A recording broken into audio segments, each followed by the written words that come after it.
Those asylum seekers or economic migrants who make it from Sudan to the UK have a 99% chance of being given leave to remain. So I spent several hours talking to immigration chiefs here in Benghazi on the east side of Libya. The Libyan National Army has a very good grip on the immigration problem, albeit fighting against a huge crisis with limited resources.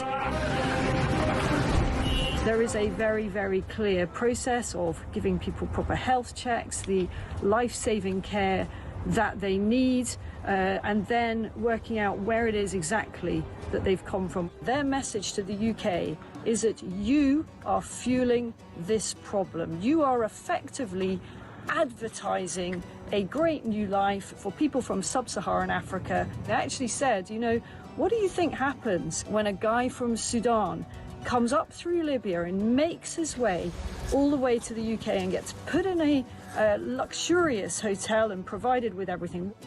And make no mistake, it is a perilous journey. We see it from the end point. We see the channel crossing as the dangerous bit. But actually where these journeys begin is in the hot desert. Many, many tens of kilometers have to be covered on foot by these migrants. And as many as 1 in 4 do not make it. That means bodies in the desert. The Libyan authorities are having to recover bodies in the desert. About the UK and how much awareness. Please understand the scale of what we are dealing with here with very, very limited resources. Once again, you know, people come in from charities, from NGOs, they use warm words, and the authorities here told me the only thing that we ever get is maybe a few toothbrushes and some nappies for the babies.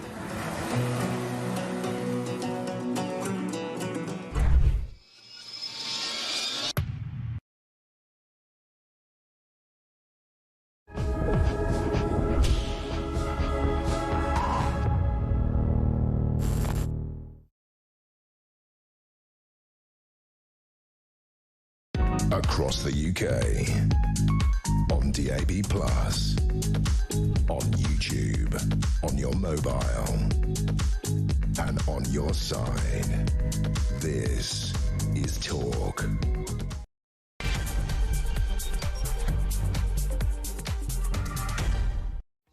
Hello, how are you feeling? A little bit muzzy-headed, perhaps? Worn out after all of the festivities? Do you even know what day of the week it is? No, I didn't think you did. Neither do I, to be honest. Like, literally, I don't know.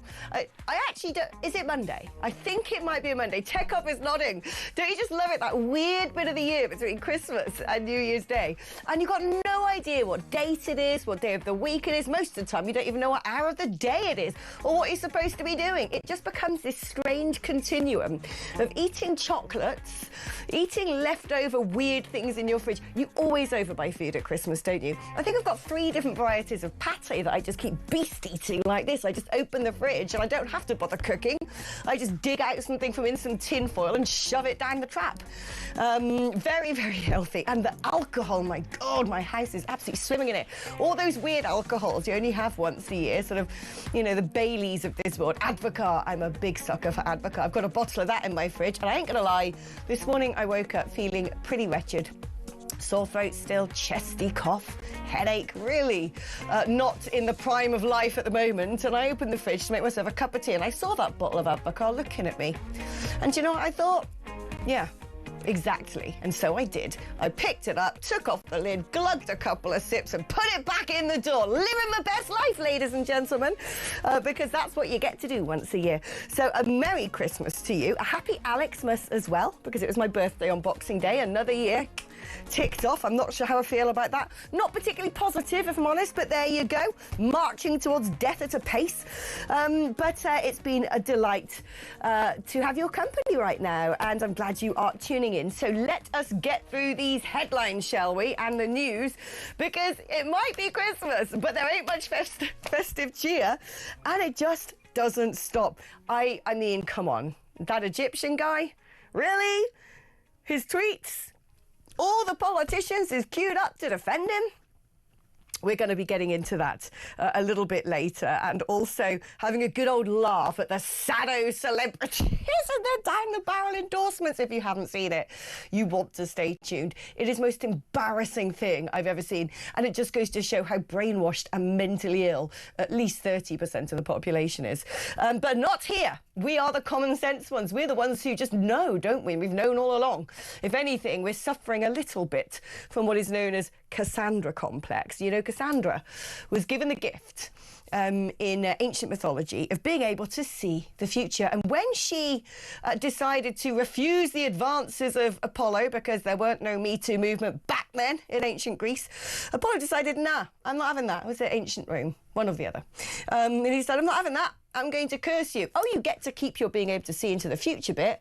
I'm just going to make sure that nobody ever believes you. And so she would be going around going, She knew the perils that laid in store and desperately wanted to say things and for people to believe her, and no one did. Feels like that, doesn't it, sometimes? Anyway, it could be ancient Greece, it could be ancient Rome, and normally I'd know these things, but my brain is pickled, so I'm sure someone's going to correct me. If that is you, the number is 03444 991000. You can dial that number up and have a chit chat with me in person, or you can send me a WhatsApp on that number, or even better still, leave me a voice note on WhatsApp on that number. You can also text me 87222.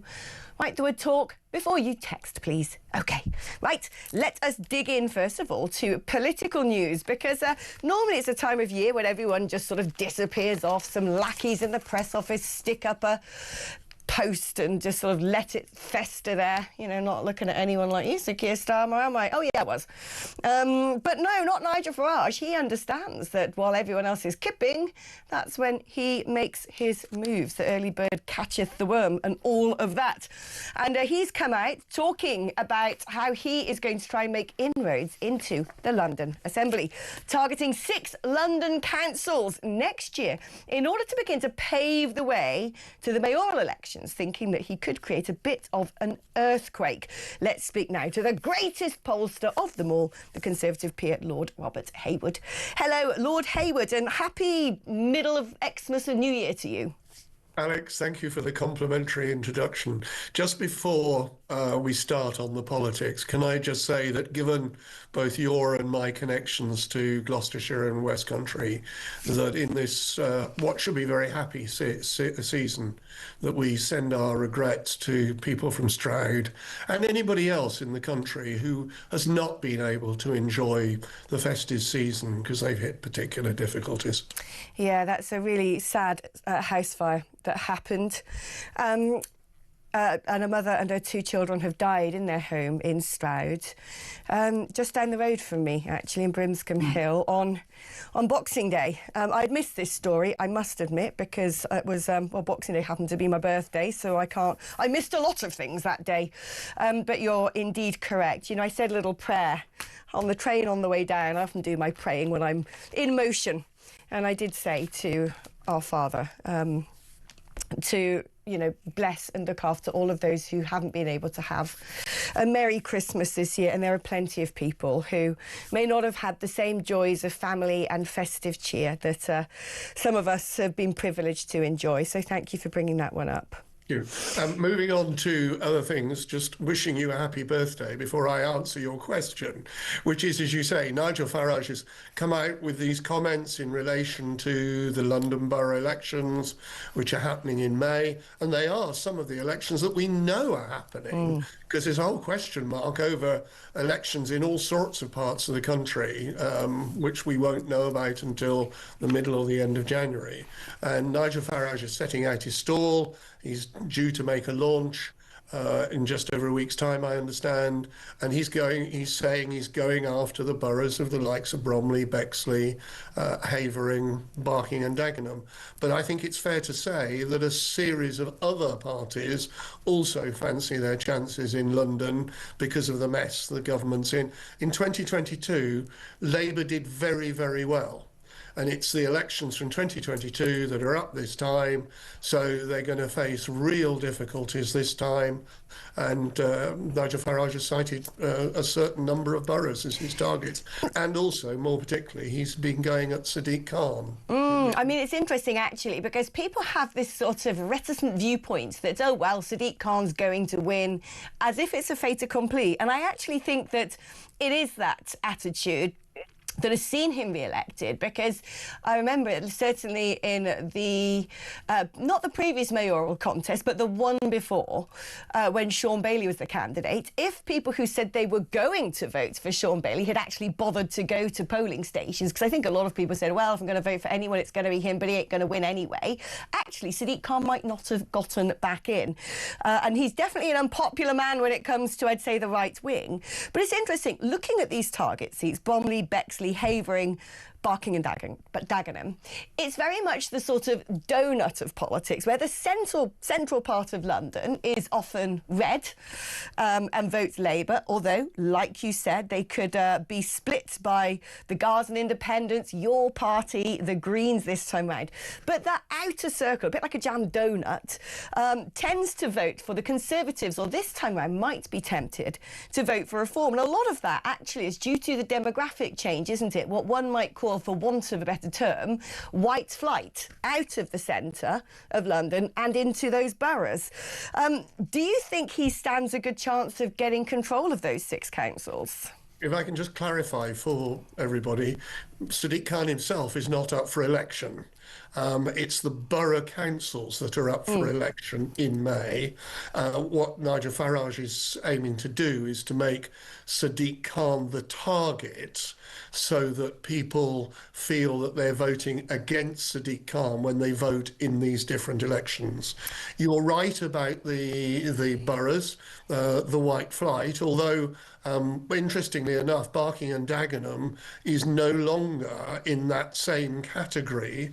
There are areas of substantial ethnicity across the whole of Barkingham and Dagenham in particular. What is also interesting is that, and I admire Nigel Farage and his tactics, he's launching it now with the target of Sadiq Khan and we don't like Labour, which is the right thing to do. But Bromley and Bexley border onto Kent. And of course, Reform took control of Kent with all sorts of promises last year, saying we're going to cut this, we're going to cut that, we're going to cut everything else. Now, if I were any of the opposing parties, and particularly the Tories, because they control both Bromley and Bexley, I'd be drafting my leaflet saying, let's look at Reform in Kent. Look at the mess they have made of Kent, the internal rows, and also the promises that they made and haven't kept. And there's a lot of cross-border fertilisation between places like Bromley and Bexley and Kent. Yeah, no, interesting. How do you think, I mean, as you said, the mayoral election isn't coming up in May, but it is going to be taking place, is it, the year after? If you were to look at the way things are splitting on the left at present, do you think, and it's a long way away to sort of make a firm prediction, but do you think this could actually finally be the swan song of Sadiq? It's an enormously long way away, and I hesitate to make any prediction. As I think you know, I hesitate to make predictions. I will assess the position as I find it at this point, rather than make a prediction that's several months away. There is no question that Sadiq Khan has a very bad reputation, and as I said just now, it makes sense on that basis for Nigel Farage to launch his campaign as being, let's start stage 1, anti-Sadiq Khan. But we should not underestimate this, although Nigel Farage, the Reform Party, have done well in council by-elections in 1 or 2 places in London. Greens have done incredibly well, and Lib Dems, and you referred to the Gaza Independents and the like. There will be many wards, these are multi-member wards in the boroughs in London. There will be many wards where councillors are elected on small percentages and in many cases on split wards, so that not only will they have a small share of the vote, but they will also possibly find one councillor of one colour and another councillor of another colour and possibly a third councillor from yet another colour, all being returned as the councillors for a particular ward. I think it's going to be, I think certainly an interesting place to look at electorally over the coming months and years is going to be London, due to the vast demographic change and how split politics is becoming. And if anything, I think really symbolises this split. It is this ridiculous story, embarrassing, in fact, of Alaa Abdel Fattah. This is the Egyptian who was incarcerated in Egypt for political activism, and there's been a queue of both Conservatives, because we've learned that Boris Johnson wanted this guy released from prison, Liz Truss wanted this guy released from prison. It isn't just the workings of the Labour Party, but they're the ones to finally secure his release from prison. And it transpires that the man has some pretty abhorrent views about the West.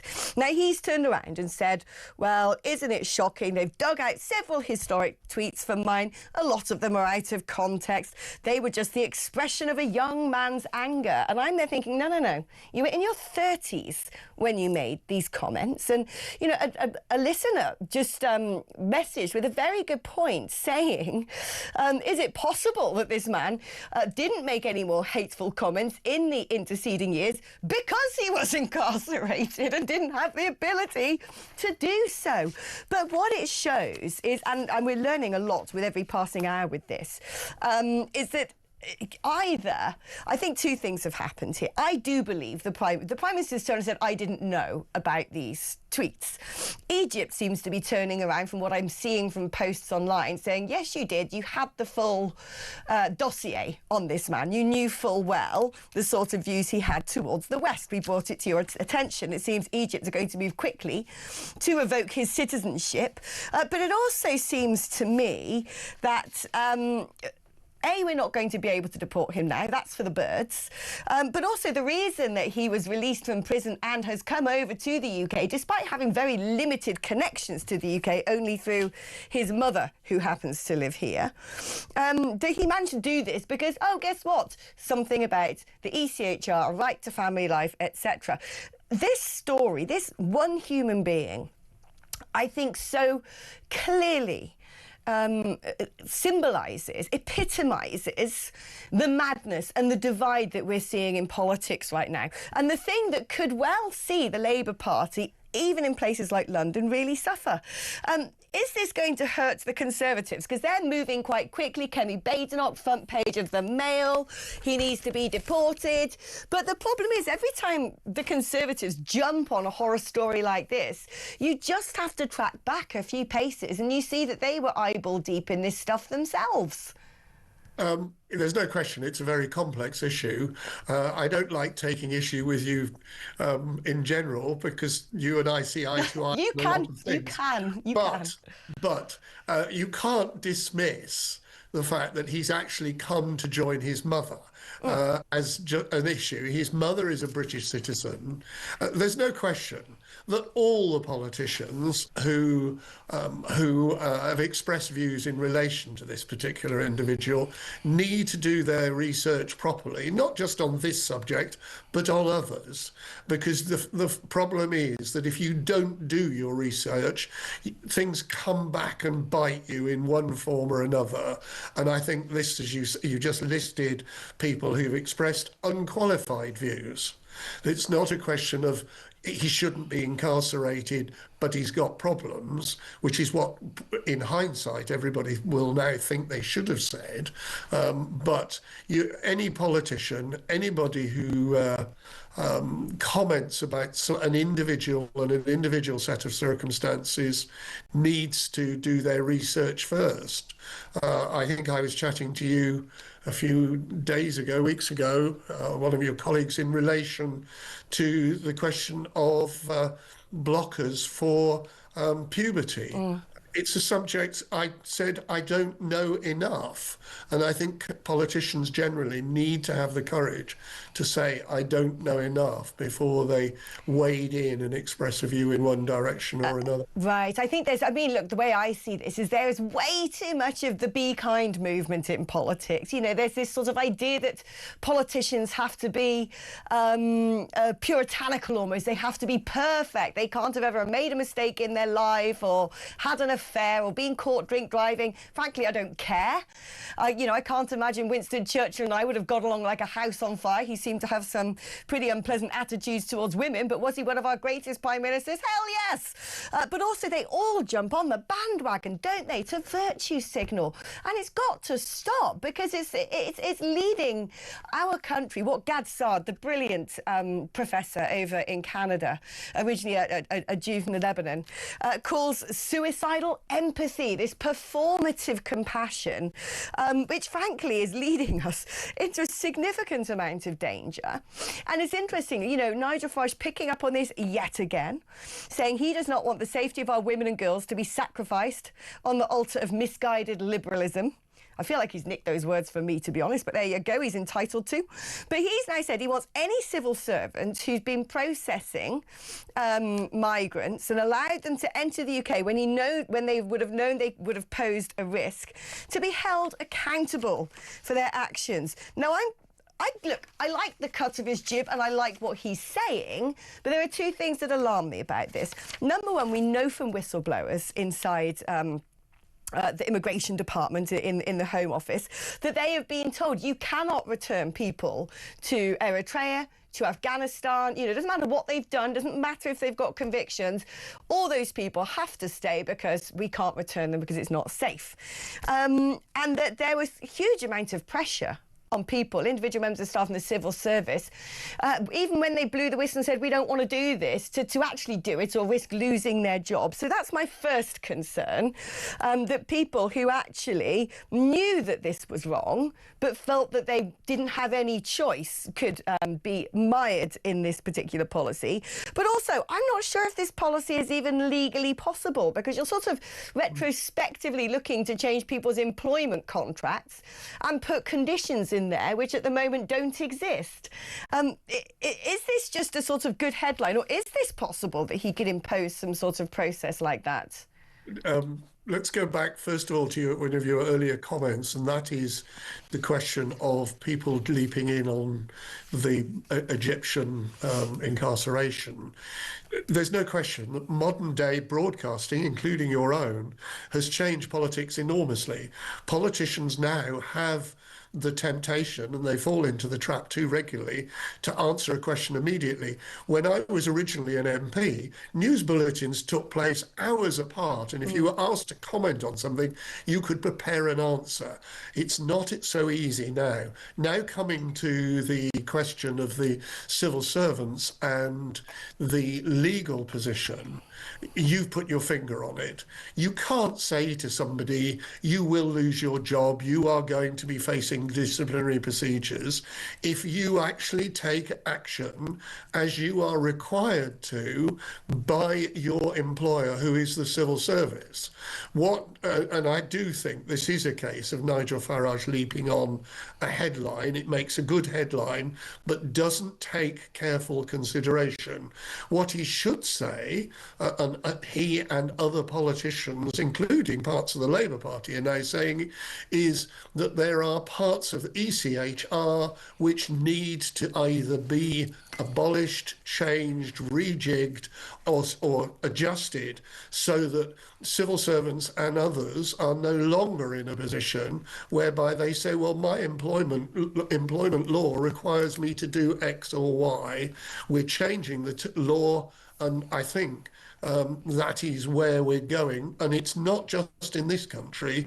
You know as well as I do that there's massive pressure now for the ECHR and general and sections of it to be changed quite markedly in many countries.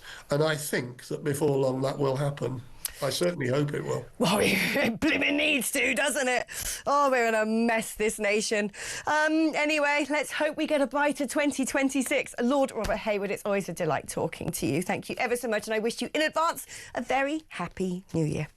OK, we're going to take a short break now, but when we come back, we're joined by the inimitable, brilliant Dr. Alan Mendoza, who's the Executive Director of the Henry Jackson Society and has more recently become Reform UK's Chief Advisor on Global Affairs. We're going to be quizzing him about the case of our little Egyptian friend and his attitudes towards the West. And also, I want to ask him, indeed, about the terror threat possibly facing the United Kingdom, because I have a feeling it's not a matter of if, but when.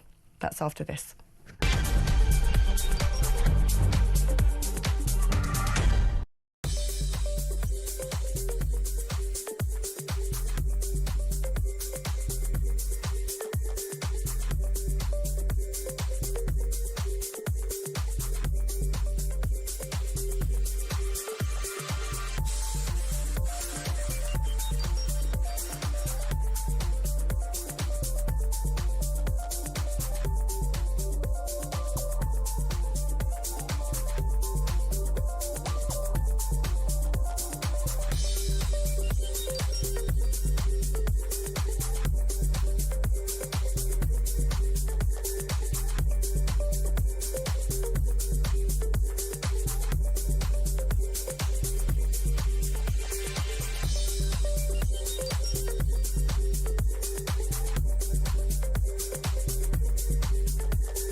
Across the UK, on DAB+,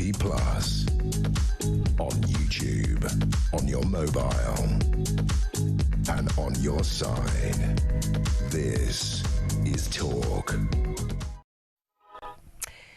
It's a name that is not the easiest to remember, but it's becoming symbolic of everything wrong with the United Kingdom. Its open borders, its lack of discernment when it comes to who comes to live in this country and what one might consider to be suicidal empathy. Oh, well, he's an activist, he's in prison, we should let him here. You know, all these people who just want to put on a keffiyeh and cheer for something because they think it makes them look morally good, regardless of the fact they're joyriding the country over the edge of a cliff. We're in such a dangerous situation, and here we are, Alaa Abdel Fattah, who basically hates white people, hates the West, wants to kill Zionists, wants to kill police. I mean, some of the things he purportedly said in some of these tweets that are purportedly his don't even bear reading out on air because they are revolting. Now, he's turned around and said, oh, I'm so shaken that just as I'm being reunited with my family for the first time in 12 years, several historic tweets of mine have been republished and used to question and attack my integrity and values, escalating to calls for the revocation of my citizenship. Looking at the tweets now, the ones that were not completely twisted out of their meaning, OK, I do apologise how shocking and hurtful they are. But they were mostly expressions of a young man's anger and frustrations in a time of regional crises. But the thing is, this young man's anger, it was in his 30s. That's not really like, you know, it's a bit different from saying things when you're a sort of student activist or something.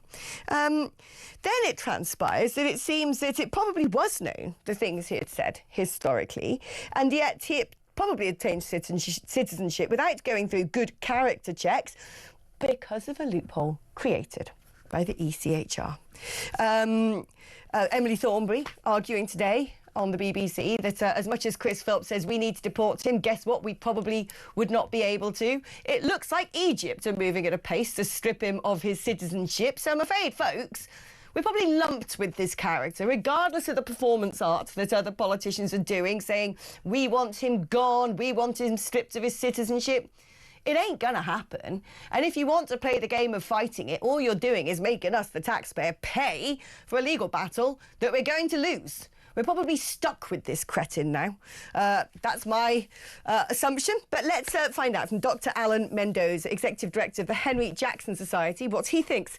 Alan, I mean, it's farcical, isn't it, that this man has been so robustly campaigned in favour of, not just by the current government, by the Conservative government as well. And a load of blooming celebrities all jumping on the bandwagon like he's, I don't know, Mahatma Gandhi, for crying out loud. Turns out, at least from what I can tell from his social media footprint, he's just a wrong-un. Well, none of this makes any sense because he was known to be a wrong-un many years ago. I mean, he was put up for a prize, the Sakharov Prize, in Europe in 2014, and his tweets were discovered at that point, and his nomination was withdrawn. So it's somewhat mysterious as to how he was able to slip through the net of all enforcement and anyone understanding what they were doing in signing up to his campaign when those tweets were there and were there until very recently. So nobody has paid any attention to this, and it's just a shocking display of incompetence at the very least, to malevolence at the very worst. Do you think we'll be able to get rid of him? Well, I'd like to see us try. You mentioned there may be reasons why he wouldn't be able to be got rid of. Why not try? Let's try and see. And if there then is something that stops him from leaving, if there's some law that prevents it, then it'll be up to the government as to whether they want to change that law, change that framework to enable him to go. But if you don't even start with the process, you're not going to get to an end point. But get rid of him to where? Back to Egypt? Yeah, back to Egypt, I think, is the, that's his, citizenship. I mean, he served his sentence there. He's a free man. It's not that he is now, sort of going to go back to prison there. So, there's no reason why he couldn't go back to Egypt. And certainly there's no reason for him to be here. He's only British by a quirk of administration. It seems to me, though, that it all boils down to the ECHR. Egypt are on the move to revoke his citizenship. Unless something pretty drastic was done and done today, it's not going to work, is it? Well, that's why the Home Secretary should do it today. That's the whole point. I mean, this Home Secretary talks very tough. Look at the tough words we've heard about controlling our borders and protecting our nation. At the time she said them, while they were welcomed across the board, there were doubts, weren't there, Alex, that she was going to be able to carry this out. There were doubts that there'd be a legal framework that would allow her to do this. Well, here's a perfect opportunity for her to demonstrate that she acts tough as well as talks tough. She can start that process straight away, put him on a flight and see what happens. I mean, what's so remarkable in all of this, and this has sort of caught the attention of people around the world, I noticed that Bill Ackman, who's one of America's wealthiest and most influential individuals, has picked up this story. They're saying, what on earth is going on in Britain? That the tweets of Sir Keir Starmer going, welcome, oh, I'm so happy, we've campaigned so hard for this person to get here, is just sitting there like a boil on someone's backside. Nothing's been done about it. The only comment we have got is he said, well, I didn't know about the social media footprint. But there seem to be murmurings coming from Cairo that, well, why didn't you? Because we told you this information was publicly available to you. But what I don't understand, I just want you to have a watch of this, Alan, because this is basically bandwagonism to the most cringeworthy, despicable order. Here's a load of celebrities who probably don't know this man from Adam, all sort of, gurning down the barrel of a camera trying to look like they're morally superior, supporting him. Thousands of miserable creatures in Tora prison, waiting for months, years sometimes, for judgments that never come. Will our cases never end, forgotten by the world outside the prison walls? Everyone in the prison is pale and miserable, even the cats. Their movements slow, their eyes spent and broken. I fell asleep, convinced of my fate. How would I bear it? Then came Khaled. The next day I got a message and a photo. Love at first sight. Love at first photo. The prison and its walls and its cats all vanished. Everything vanished. except my love for Khaled and my joy at his arrival. On the third day, Khalid visited me. It was a surprise. Khalid visited me for half an hour. I held him in my arms for 10 minutes. My God, how come he's so beautiful?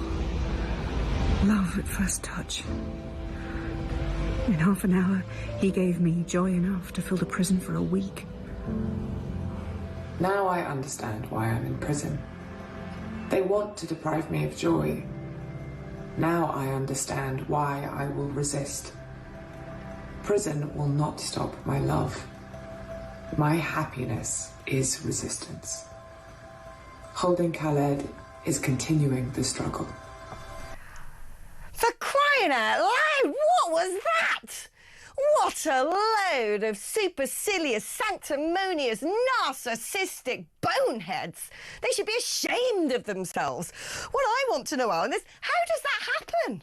How does it happen that a load of celebs, film themselves gurning down a camera, reading the poetry of some sort of, potential terrorist? Well, it happens because nobody bothers to check. That's why it happens.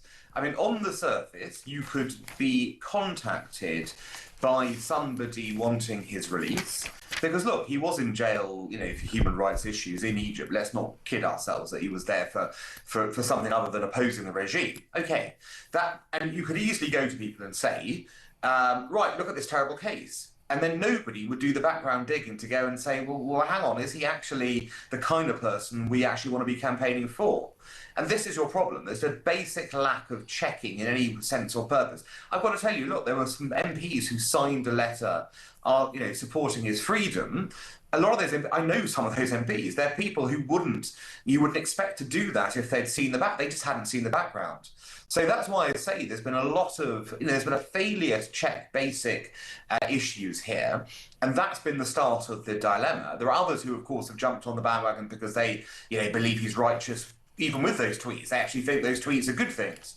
But I do think most of it is simply down to, old-fashioned, we haven't checked anything out, we've just assumed he's a good person because he's in prison for opposing the Sisi regime. And basically, that's what's happened. And that's why you've had all those celebs and others getting on board. It's been a terrible mistake because they didn't look into the character of the person they were supporting. No, indeed. And that same approach basically could be attached to any one of tens of thousands of people breaking into this country legally. We don't know who they are. We've just got to go along with the claim that they are who they say they are. And they're put up in, accommodation at our expense. And there's been a chilling article, I think it was in the Mail. I'm just flicking through the paper now to see if I can find it. But if it isn't easily at my disposal, I'll just sort of give you an appraisal of what it said. It was Give us a précis of it. Written by Eamon Dean, who used to work for our intelligence agencies as a mole inside Al-Qaeda.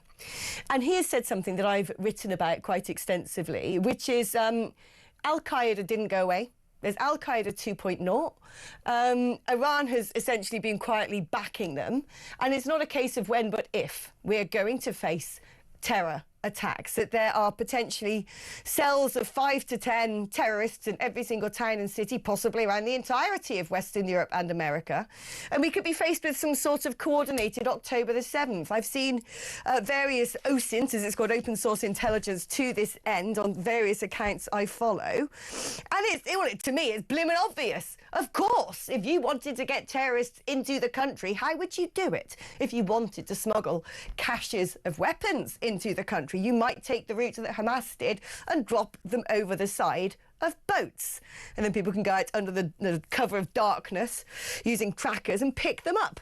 If you wanted to make money as an organisation like Al-Qaeda, instead of selling poppies, you might look at the big international illegal immigration industrial complex and think that's a fine way to make a bob or two.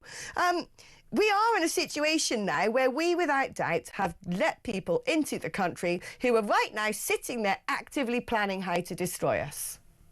Well, it's much worse than that. I mean, there are people who've been here for quite a number of years who are planning that. I mean, you'll note the case last week of the two men who wanted to get hold of semi-automatic weapons, hundreds of rounds of ammunition, and wanted to kill Jews, Christians, and anyone else they could find on an anti-Semitism march and beyond.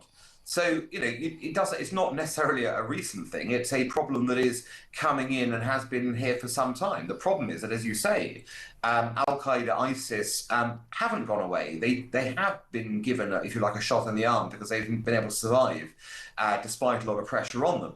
And as a result, they are gaining new adherents. And those adherents are perfectly prepared to create mass casualty events on UK soil and beyond in Europe as well. And so we face this problem of until you combat the ideology of Islamist radicalization, you are going to have the potential for those mass casualty events that ISIS and Al-Qaeda have been put in place for a long time. And you're right, it's just a matter of time. Thankfully, I say this, we know this because of the number of plots that have been stopped. Thankfully, the security services have been on top of every single one so far.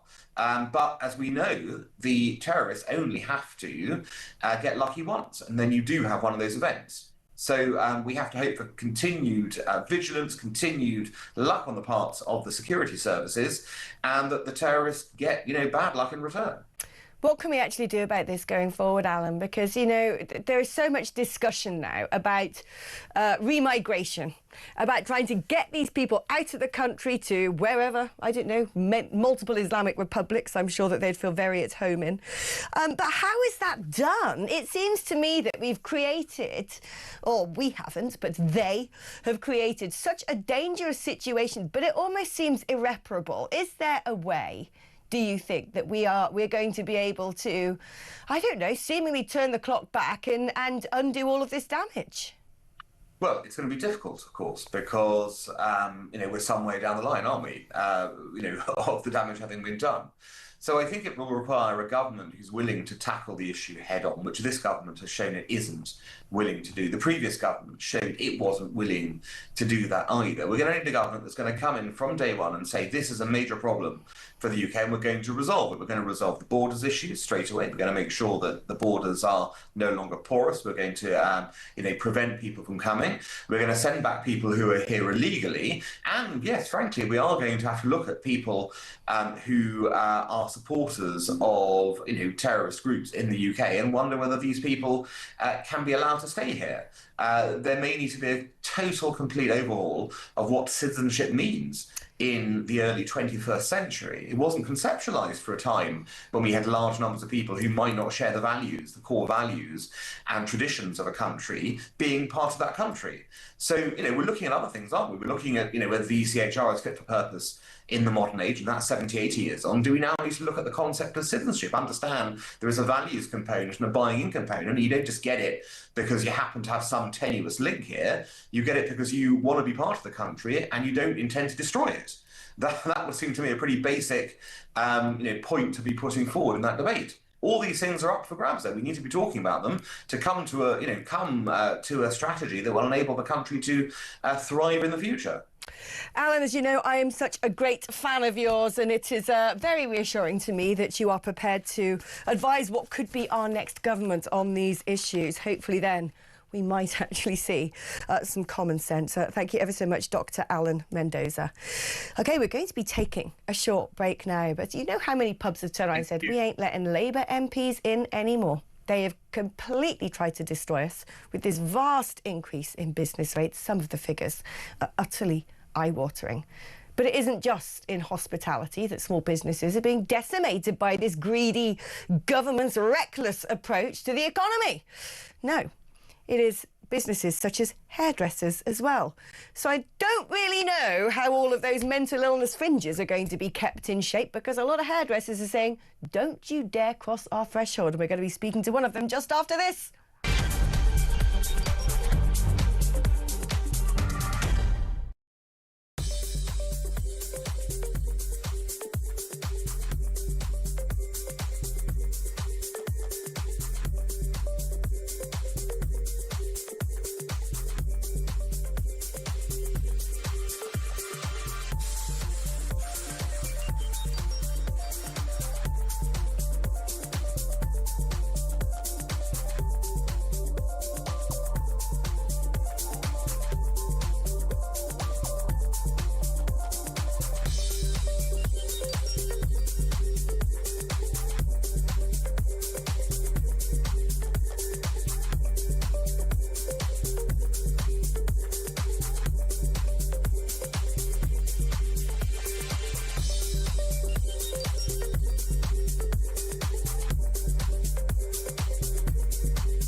across the UK, on DAB+, on YouTube, on your mobile, and on your side. This is Talk. Business rates. I mean, if you got a business, you know what's been happening. Because, I went to my hairdressers before the Christmas, and what is so sad is they've had to now forego having staff. They used to have a far busier diary and have staff in order to double the amount of customers. But they suddenly realised with the amount more they've got to pay for staff, all these extra workers' rights, business rates going up, the only way they can do it is to cut down every other cost possible. And I've heard from pubs. One particular pub used to pay business rates of £14,000 a year, going up to £29,000. That's more than double. That's astonishing. How on earth can any business afford such an increase? Well, as a result of that, more than 1,000 pubs have already barred Labour parliamentarians from entering their premises. And I'm pleased to say very sensible hairdressers are following suit. And we are joined now by one of them, Colette Osborne, who runs 2 hair-ven salons in Nottinghamshire. Great to have you on the programme, Colette. Oh, blimmin' out, these Labour MPs, eh? How bad's the situation for you?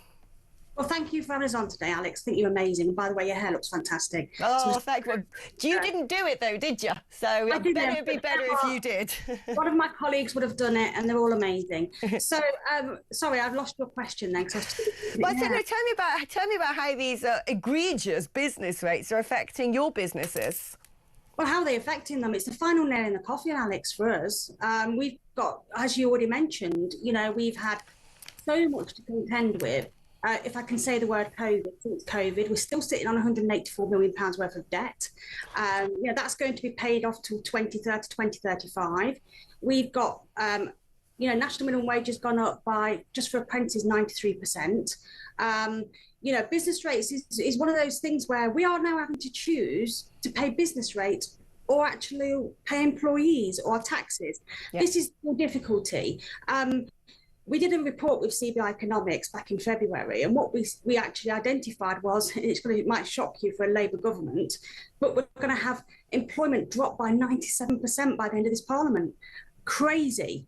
We've got 2-tier trading, whereby we've got one salon that actually is an employer, next door's a rented chair, because people are forced into, relabelling their employees self-employed so they can avoid VAT and all the employer taxes, because it's just unsustainable.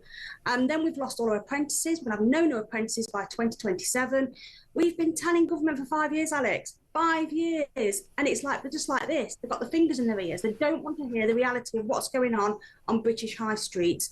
So business rates are obviously, you mentioned some of the figures for hospitality, and I really do feel for our colleagues in hospitality, because like us and hospitality, we've been the highest occupied for UK high streets for over 10 years.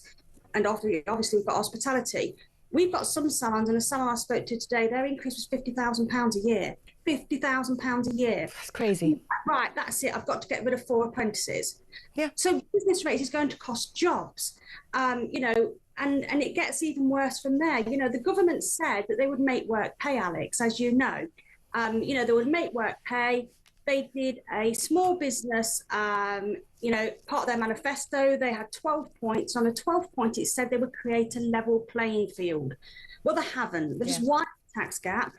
They've hammered and hammered and hammered, businesses to the point where what's the point of being in business anymore? And to give you another idea, I had an employee ring me today because it's payday. And my employee told me, and this is verbatim, there's no point in her working. She's better off on benefits. Yeah. Yeah, there was a staggering chart I saw the other day, and it upset me to the core, because what it showed is if you are on benefits with 3 kids, holy benefits, you basically have as your disposable income the same amount of money as an individual earning over £140,000 a year. And I just thought to myself, I may as well give up. I may as well stop myself. Why am I coming to work? Because I'm just paying for a load of wrong-uns to be in hotels.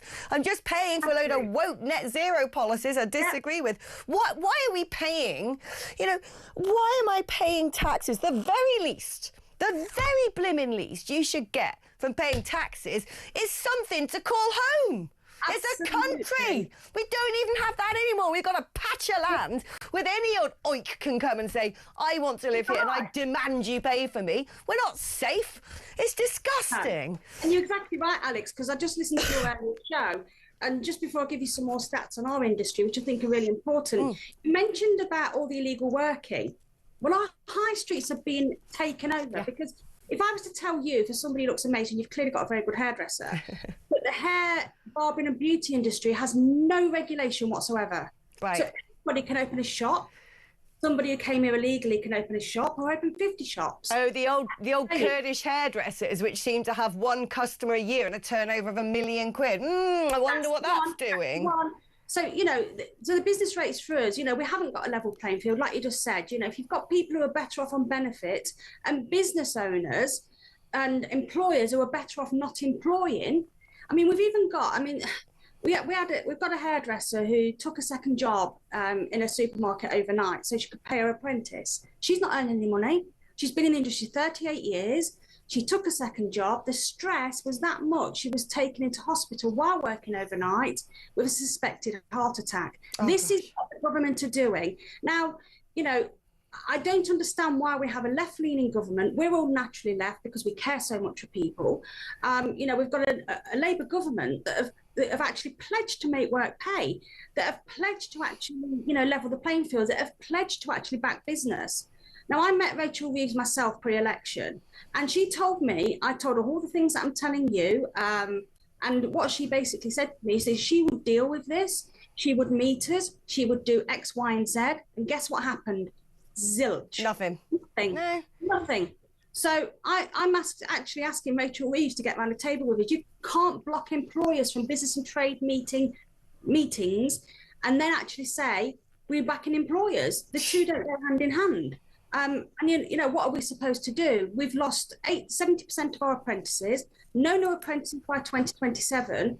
We can get tens of thousands of people back to work, Alex, but the government have even excluded us from the industrial strategy because apparently we don't matter. Oh, what a comedic couple of words, industrial strategy.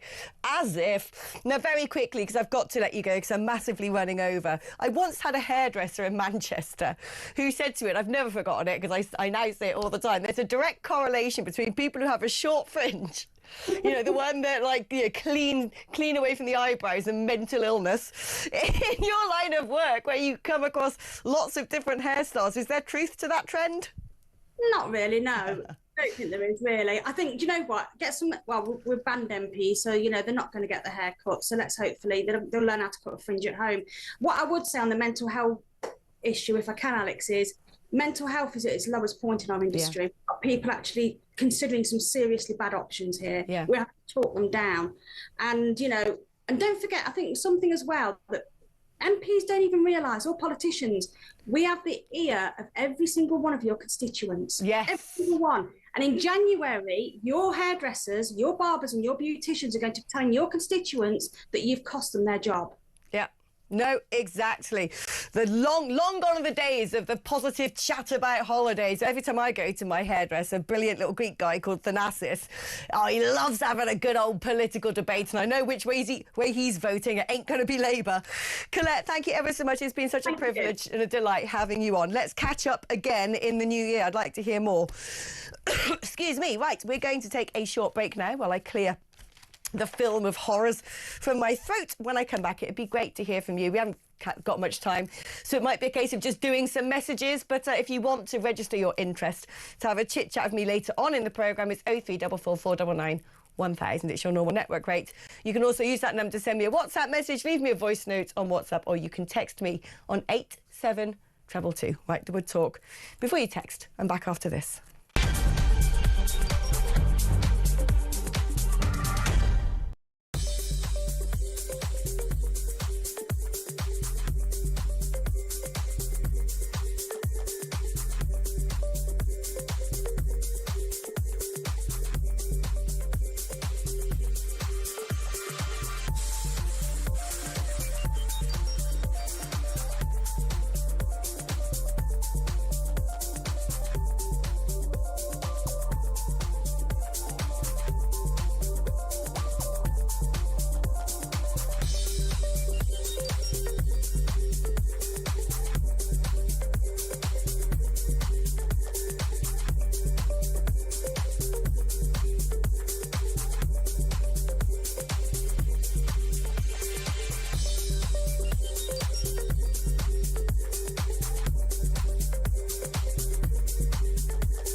across the UK. On DAB+, on YouTube, on your mobile, and on your side. This is Talk. Right, let's just rumble through some messages because I'm woefully behind time. I usually am. I'm always late, aren't I? Let's be fair. I'm like it in life as well. Literally, people who know me get used to it. So, oh, well, 5 minutes later, she'll be here. Never egregiously late. There you go. My favourite word, egregious. But you know, always a little bit late. Anyway, Alison from Kent says, "It's happy belated birthday. Thank you very much. If you like Baileys." If I'm honest, I don't. Try Amarula Cream. Has a pic of the elephant on the label. Fabulous stuff and very Moorish. I must admit, I don't like that either. But I would say this. My amazing neighbour. I've moved to the most beautiful village with the best neighbours in the world. Like, seriously. I've never known anything like it. They are so kind. There's so much community. My fantastic neighbour, Shell, oh my gosh, she is so talented. She's one of those people who can make incredible cakes. She gave everybody in the local pub a little bottle of homemade Baileys and home handmade champagne truffles. And the Baileys that she makes, oh, I could drink that every day of the week. That stuff is good. So maybe Shell should set up something on like Etsy or something and peddle her wares to the wider good. Someone has told me, thank you very much, Apollo was Greek. Of course he was Greek, because Hermes is the equivalent in Roman times. I just had a bit of a brain fade for a while there. God bless you, Alex. Why, thank you. Hope you had a good Christmas. I did my best. Starmer again showing he's unsuitable to govern. Welcome with open arms this wrong and into Britain. It sums him up, doesn't it just? Simon in Lancashire says, Starmer must be dizzy as a pinball as they crucified Farage for allegedly gobbing off as a schoolboy nearly 50 years ago, but El Fattah and his disgusting Jew and Brit hatred, only tempered somewhat by reduced internet access, is yet again a case of nothing to see here, as the lefty lovers hold him up as a freedom fighter come poet. What a load of old BS. Couldn't agree more, Simon. In Lord Hayward's view, it's preferable to put the British people in danger so a lunatic can be of his mother. I don't think that was actually Lord Hayward's view. Keep those messages coming and don't you go anywhere, because I am back just after this. Pour a 3-finger gin and tonic or a Baileys. See you in a mo.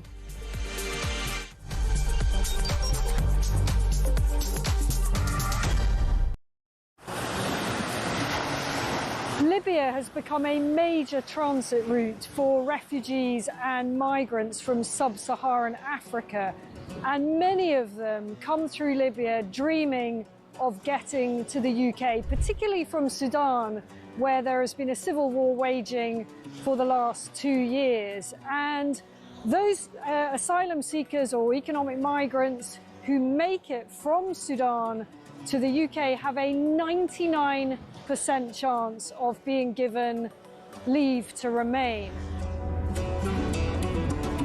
So I spent several hours talking to immigration chiefs here in Benghazi on the east side of Libya. The Libyan National Army has a very good grip on the immigration problem, albeit fighting against a huge crisis with limited resources. There is a very, very clear process of giving people proper health checks, the life-saving care that they need, and then working out where it is exactly that they've come from. Their message to the UK is that you are fueling this problem. You are effectively advertising a great new life for people from sub-Saharan Africa. They actually said, you know, what do you think happens when a guy from Sudan comes up through Libya and makes his way all the way to the UK and gets put in a luxurious hotel and provided with everything? And make no mistake, it is a perilous journey. We see it from the end point. We see the channel crossing as the dangerous bit. But actually where these journeys begin is in the hot desert. Many, many tens of kilometres have to be covered on foot by these migrants. And as many as 1 in 4 do not make it.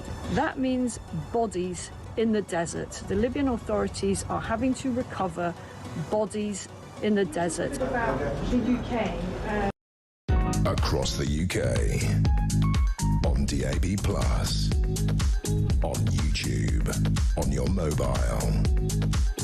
And on your side. This is Talk.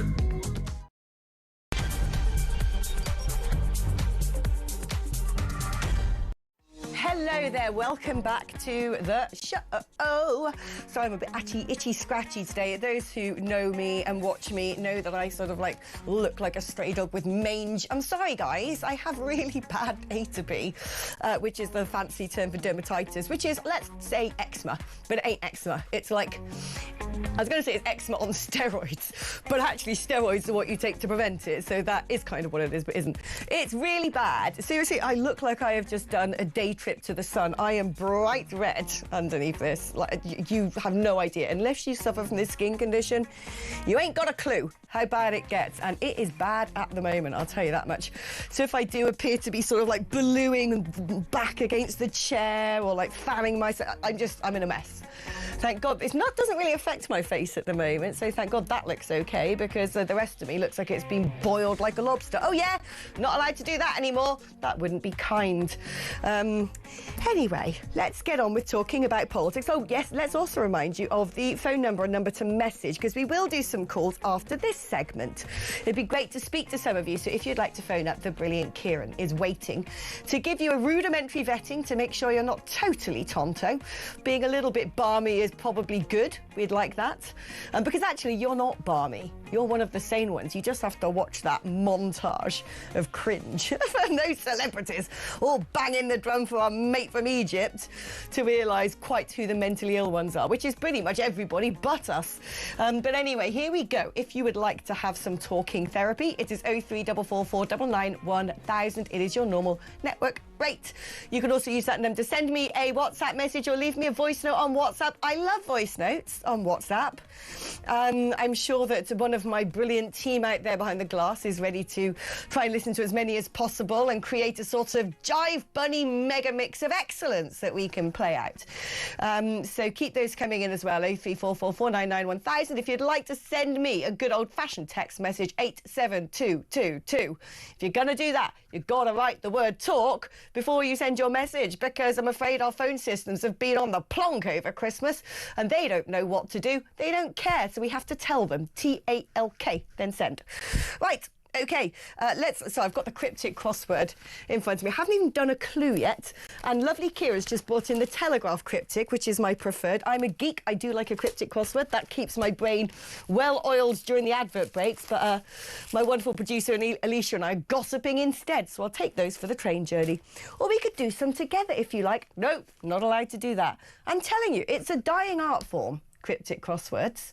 My brilliant dad, Johnny, taught me how to do cryptics. A long, slow, laborious process as well. It's a bit like learning a foreign language. You can't just go, oh yeah, can you teach me in a day? No. It's all these sort of weird little idiosyncrasies and codes you have to learn. But once you've actually unlocked it and understand the codification, it is then the most delightful thing to do. And I find them kind of easier than doing a straight crossword, and so brilliant for mental agility. So if you think you're about to, I don't know, enter the world of losing your marbles, early onset dementia, learn a new art form. Learn the cryptic. It is a dying thing. Not many people in my generation can do them. I think I'm the only one. As well as my brother, of course, because he was also taught, and frankly, he's better than me. Sorry to waffle on about things that I'm not supposed to, but there you go. Let's move on, shall we? And catch up with our good friend, the Labour councillor, Sebastian Salek. How are you doing, Sebastian?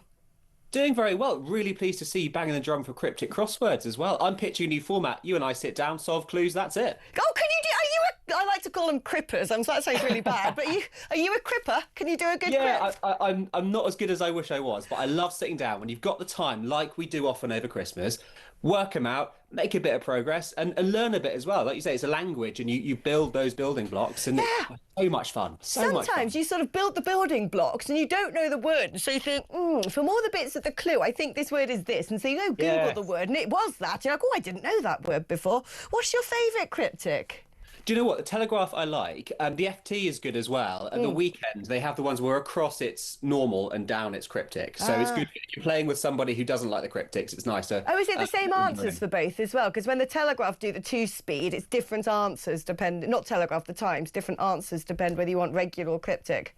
So it's a separate set of clues. So the crosses are all normal and down are all cryptic. So mixed. Yeah, exactly. Yeah, it's mixed. So you get some sort of letters in there when if you're learning cryptics to give you a nudge to Exactly. help you. Yeah. I see. You get a few cross ones that are easy, and then they help the downs. They're the cryptics and makes it a bit easier. But Next yeah, time you come into the studio, we're totally going down the Sir John Redwood and doing some 100%. cryptics together. But do you know other people who do them? Is it just us in our generation? You know what? I've started to smoke them out, but there aren't many, are there? It's a dying art form. We've got to keep it going. We've got to keep it going. It's brilliant. Right, let's talk now. It'd be nice to do cryptic crosswords instead of talking politics, wouldn't it? Especially when it's still that sort of lovely, fuzzy moment between Christmas and New Year when no one even knows what day of the week it is.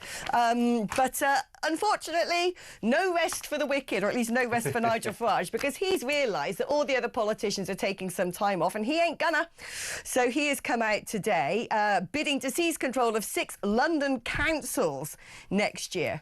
They're all understandably the councils on the outskirts of London: Bromley, Bexley, Havering and Barking and Dagenham. That is basically 6 councils out of a total 32. So we're not exactly talking about Reform marching in and taking control of the entire capital city, but making some significant inroads. And I would imagine he could be quite successful because things aren't very easy in London, are they? And the people who currently carry the record for that for a long time now are Labour. We have seen a huge increase in crime, despite the fact that Sadiq Khan keeps telling us, using all sorts of strange reference points like, you know, holidaysforyou.com, name London the best place to go on a weekend, you know, voyage. Oh, right, yeah, that does it then, because they say so. But it's not pulling the wool over anybody's eyes, is it? There has been a terrible record on crime, and Labour's hold over the capital could be looking very shaky, particularly with the sort of extreme elements of the left potentially competing with them. Yeah, I mean, look, I think everybody's looking at London in different ways. You've got the Greens looking to make gains. Reform, not surprising, they're going for the Tory heartlands of London, if you like, the outskirts, as you say. That a lot of them voted Brexit. A lot of them aren't happy about ULEZ, often because their drivers driving out of London. But broadly, I think Sadiq has had a really successful time. And do you know what? I challenge you on crime. A lot of those figures are coming down. Knife crime lower now than it was in 2016. The murder rate is lower since 2003 or something. It's lower than most European capitals and certainly lower than every US state. And, you know, we talk a lot about stolen watches and handbags and all those expensive items, which, you know, when it happens, of course, it's horrible. But the rates of those are falling drastically, you know, 60% year on year. So the position is improving a lot. The difficulty is, look, I don't know where those stats have come from, but I'm going to take your word for it because I believe you to be an honest broker. But to coin a favourite phrase of the West of the left, although probably increasingly the West, it ain't my lived experience, Sebastian. I've moved out of the capital precisely because of the levels of crime, the levels of street harassment, the levels of dirt, the rapidly changing demographics, which, you know, you're not allowed to say this because you're a racist if you do. But, you know, I used to live in Earl's Court, and within 4 years, it went from being, all right, a bit of a bogey part of the borough of Kensington, but a nice place to live, very family-oriented, to within those 4 years just becoming something unrecognisable. All the small independent shops had closed, yet more betting shops, yet more takeaway shops, yet more vape stores, souvenir shops. It seemed to me a lot of the hotels in Earl's Court might no longer be doing holiday trade or tourist trade, but might be making their money from various entities who pay them to look after asylum seekers instead. And I had, you know, within 6 months, people tried to nick my phone 3 times. 3 times. And I'd spent 10 years living in London. It hadn't happened once before then. And everybody I speak to is saying the same thing. Everybody now, if you live in London, has had some sort of experience or knows of someone who's had some sort of experience, which it's not just a case of, oh, well, they tried to nick your phone. It's only a phone. Everyone's got phone insurance. It changes the whole way you live, especially perhaps if you're a woman, from there on afterwards. You're too scared to get your phone out of your handbag. You know, if you're walking, you get out of the tube and you don't quite know which way to go, you can't just go, oh, let me check. You know, you constantly look over your shoulder. It just felt like a constant knot in my sternum, that sort of tight grip of feeling of just anxiety, and it became too much. Rental prices through the roof as well, rent going up £1,000 a month for me. I mean, that is what I went through, and I know I'm not alone in that. So stats, I'm afraid, just ain't going to bake for me. Yeah, I mean, look, I think we can probably agree on phone snatching. That's been a real issue, and the stats bear that out as well. And look, I'm pleased to see the Met getting a hold on it. There was a story I was talking about on another channel the other day about the bikes that can ride quickly enough to catch up with these guys, and you know, I hold them to account often as well in my job as a counsellor, and it's a very visible crime, isn't it? So when it happens to you or you see it happen to someone else, you get that sense that crime is everywhere. Whereas if burglary were going through the roof, we probably wouldn't notice it as much because you don't tend to notice a burglary. That said, I think you put your finger on the real issue when you talked about housing. Of course, there is a massive housing crisis. That is probably the biggest problem that London has. But doesn't it also show us that London is a victim of its own success? So many more people want to move to London than we have housing for. So really, the direction of travel it still continues to be inwards. Well, I'm afraid I'm going to be, pick at that a little bit, if you don't mind, because there's a lot. When you look at the demographics coming into London, there's increasingly amount of illegals in London. But also, one of the big problems we've had when it comes to housing stock is for too long, we've allowed miscreants from foreign countries to use buying housing stock in London as their Swiss bank account. You know, when they had these new developments down in, what's it called, the place with the new American embassy. I want to call it 12 Trees. Yeah. What's it called? 9 Elms. 9 Elms, that's it. 12 Trees, 12 Trees used to be a rugby player for Gloucester. That's why that popped in my head. But when those were advertised, all the brochures were being done in Cantonese. You know, there are whole entire blocks being bought by Emiratis. You know, that it's used because it pushes the price of the housing stock up. They can sell it on and make a ton of money. You know, that's part of the reason why there's not enough available housing. And also, when you look at how many people are being given social housing who weren't even born in the country, it sucks, quite frankly, if you're a Brit living in your capital city, because it doesn't really feel like it belongs to us anymore. Look, I'll agree that it is definitely a problem. And I've been saying this for many years as well, that we can't have wealthy Gulf billionaires coming in and buying up our housing stock and using that as their own assets. And it just doesn't work for communities, does it? All those properties are empty and you can't build anything out of it. But I mean, I just look at the people around me who live in my community, not to the wealthiest borough in London by any stretch of the imagination. It's not Hampstead or Kensington in Waltham Forest, but people really, really love living there and wouldn't be anywhere else. And these are people who were born in Britain. These are people who have moved here as well. It's a real mixture. And so the London that you describe, a lot of it I just don't really see around me in my lived experience every day. Oh, ain't you lucky? I'll tell you what, where I live now is nice. Really the commute is a bit harrowing, but it's worth it. Let's talk about this. I mean, this story of this Egyptian is embarrassing, isn't it? I mean, Alaa Abdel Fattah. It's not just embarrassing for Labour. It's very embarrassing for the Conservatives. It's very embarrassing for those brain-dead celebrities who all sort of, recited in their most sort of histrionic thespian way passages from his letters from prison or whatever. I mean, it's just for crying out loud. You know, the guy says, oh, I made a mistake. It was a sort of, venting things as a frustrated young man. He was 31. A lot of people saying he probably hasn't continued all that ranting because he's been in clink over in Cairo. I mean, do you think that we've done the right thing by campaigning to get this guy out of prison and inviting him over here when, frankly, his connection to Britain's pretty tenuous? Yeah, there are a lot of parts to this. So let's start with the stuff that he said, which was horrible. I'm not going to defend that. Of course I'm not. It was awful. And I'm pleased to see that he's apologised as well. I thought that was the right thing to do from him, to address all of that and to try and put it in some sort of context. That should be noted. But the fact is, he is a British citizen. He has been since 2021. I gather that he got that through his mother. And so it was our duty, as it would be for you or I or any other British citizen, if they're imprisoned in a foreign country, to do our best to get them out and to take on those draconian regimes and do our job as Britain to try to show what's right to those countries as well. And so, look, yes, we don't like everything he said in the past, but ultimately it was the right decision to help him out of there and to get him back to Britain. Really? Well, yeah, and look, I think what's really interesting here is a lot of people on the right have spent most of 2025 saying, we shouldn't put people in prison for a tweet. And here we are, as a guy who's tweeted a lot of unsavory things. So it's the same exercise playing out again, isn't it? And look, we may not like it, we may not agree with it. A lot of it, you know, if tested in court, may turn out to have broken the law. We don't know for sure. But we have to take all of that very seriously. And conversely, if somebody is British and they're in another country, it doesn't matter what their views are. They are owed help by their own country. That should be just a given.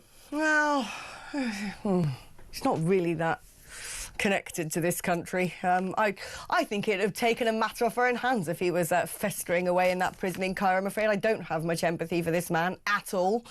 But there you go.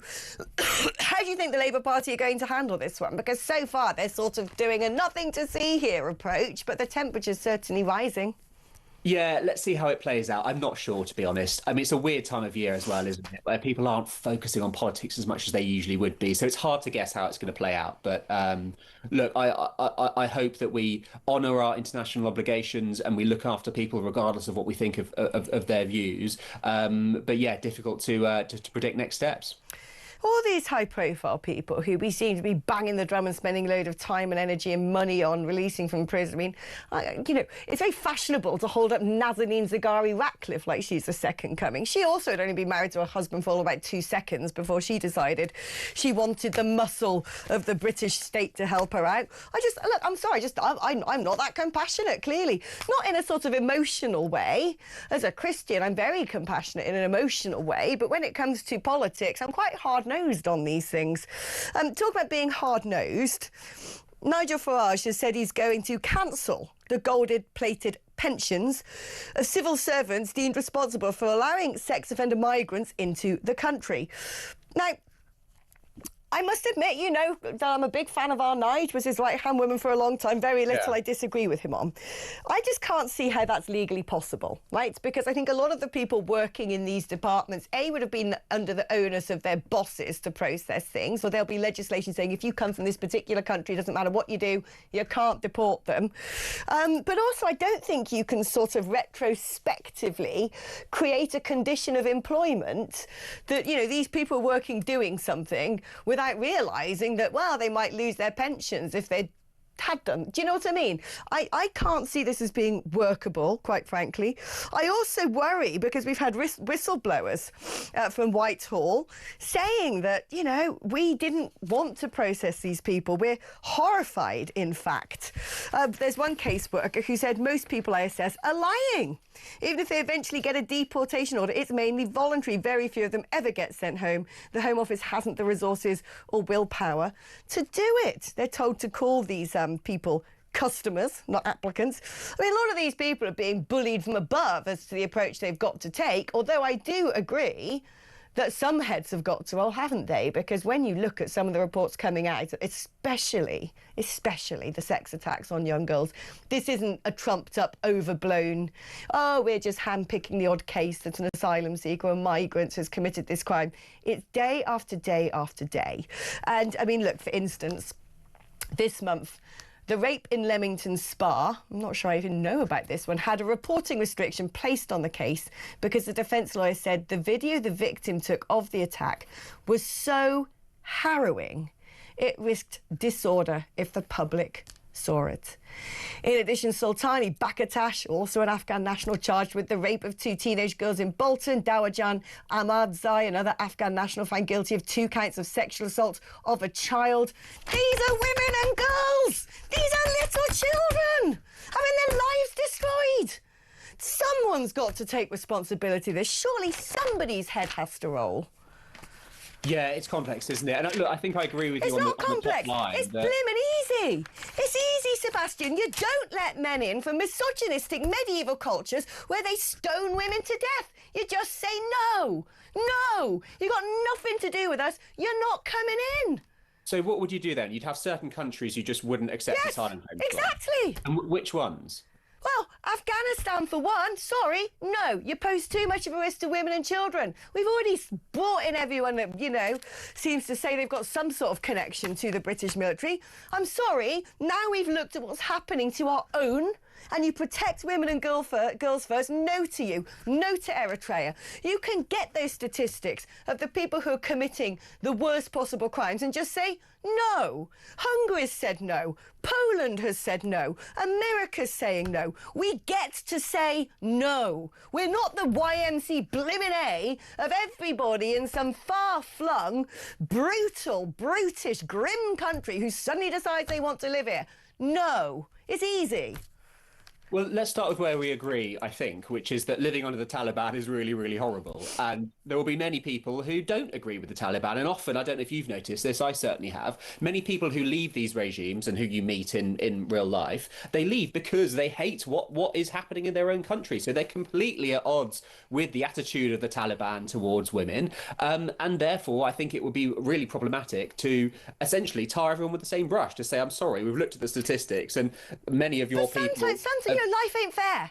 Life ain't fair. Sometimes you've got to do that. And Afghanistan, you know, you can go over the border to Pakistan. Oh, that's right. Even the Pakistanis don't want the Afghans anymore. There's 53 Islamic republics. If they want to go to misogynistic cultures, go there. It's not our problem. It shouldn't be at the expense of girls. The first is that they are going there. The majority of the countries that take the most asylum seekers are in the Islamic world. By far, even in Europe, we fall behind France and Germany in terms of the numbers we take. And secondly, as I say, a lot of these people don't want to go to other misogynistic cultures. They don't like what they're living under in the Taliban, and who can blame them? It's awful. And therefore, they're seeking somewhere with better values. And I would like to think that Britain does have those better values. That we do, but unfortunately, when you keep hearing day after day, can't even show the video of one sex attack because it's too harrowing. I'm sorry, we've had the grooming gang scandal. We're now beginning to see regularly what is happening to girls. Sebastian, come on. As a country, we just go, no. We can say no. It doesn't make us bad people to go, do you know what? Actually, I'm a bit worried and I want to protect our daughters of this nation first. Yeah, would you let anybody homeless come and live in your house? Just anyone, because they're homeless? I'm not entirely sure where you're going with this. Well, what I'm saying is I could say that anybody living on the streets is having a hard time. They probably wouldn't want to be living on the streets. So does that mean that you and I have to just say to anyone who's living on the streets, come on, I've got a spare room, in you come? Or would we worry about the integrity of our own houses, the safety, whether we could afford to look after this person, who they were? I don't really think you can make the comparison there. Of course you can. The sad truth is, and look, I think any rape that is committed is a tragedy. Of course it is, but there are so many that are being committed by people in this country. Look, I know you're being okay, that's our problem. We're going to have rapists and paedophiles and monsters in this country, fine. It doesn't mean we have to import a load of them from countries who statistically have a, proclivity towards that behaviour. And statistically, it is borne out with empirical data. Why are we prioritising them instead of the safety of girls, Sebastian? Come on! Hang on, Alex, because you just told me that you don't think it's realistic to punish civil servants retrospectively when they allow people in and then they go on to commit a rape. And that's exactly what we're facing here. None of us know who a future rapist is. It could be an Afghan, it could be a Brit, it could be a Frenchman, it could be a German. Anybody could be a future rapist, and we can't guess who they are. Sebastian, I think we can make some educated assumptions, and there's nothing wrong about doing that. Someone of doing something that they haven't done yet. That's just a basic fact of the law and of time, frankly. Look, I don't want these people here at all. Not one. But the reality is that most of them aren't rapists. It really upsets don't care anymore. Being so rude towards Afghans and towards other people who, most of them are just normal people like you and me. Some of them are nice, some of them are annoying, some of them are selfish, some of them are this and that. They're just normal people, and that we are tarring them all as rapists, I think is really, really unfair. I'm not tarring them all as rapists. I'm saying statistically, it is borne out in fact. It is borne out, in fact, that men from that country are more likely to commit a sexual crime than men from other nations. And our first priority as a country is the safety of our children. Okay, we're not a civilised nation if we don't go along with that. If instead we prioritise Lord knows who from Lord knows where. It's a madness.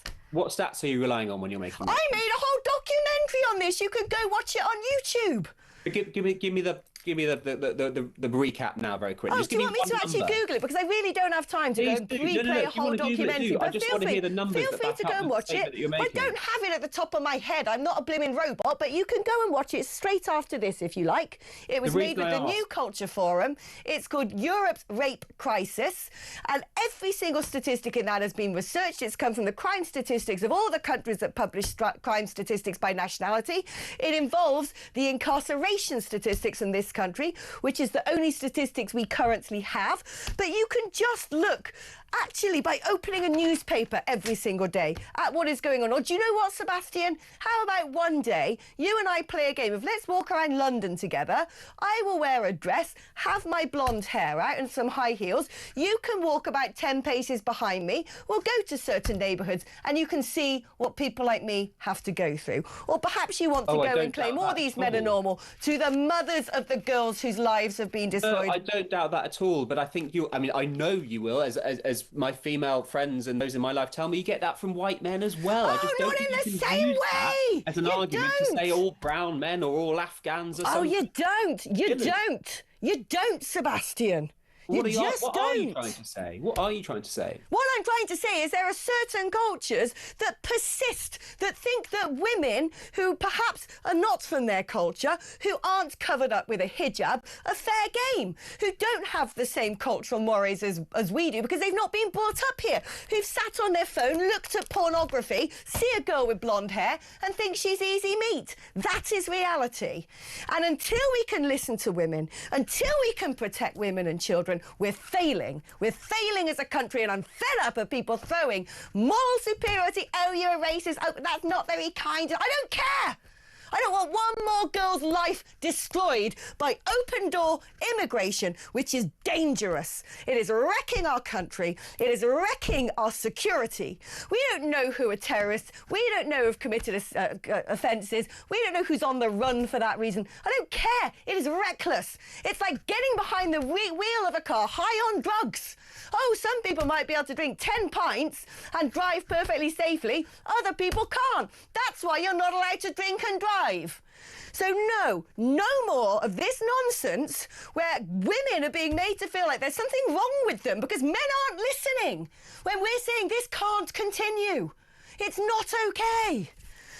Oh, Sebastian, I've got to let you go, my darling. Sorry about that. I had to get it off my chest. Let's have a nice, calming cryptic together in the new year. You're on. Aye. Right, thank you. Happy New Year to you. Oh. I just...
Across the UK, on DAB+, on YouTube, on your mobile, and on your side.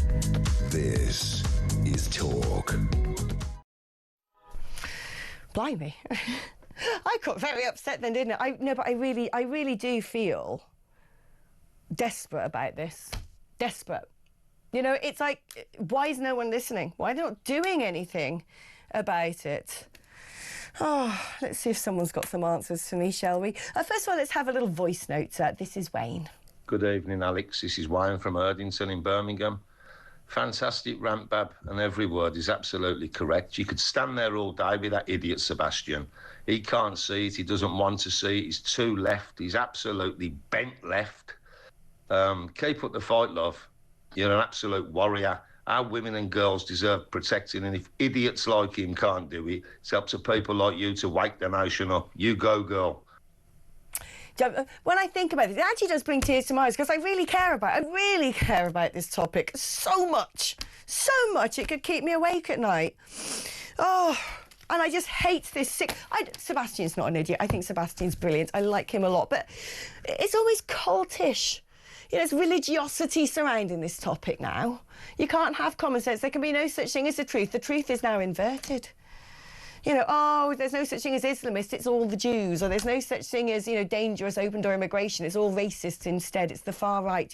It's maddening because, you know, you feel like you have some sort of ontological discord. You know what's right. You know what's right and what's necessary. I mean, now at the 11th hour, you know what's got to be done, but you're not even being allowed to say it, let alone anyone actually doing something.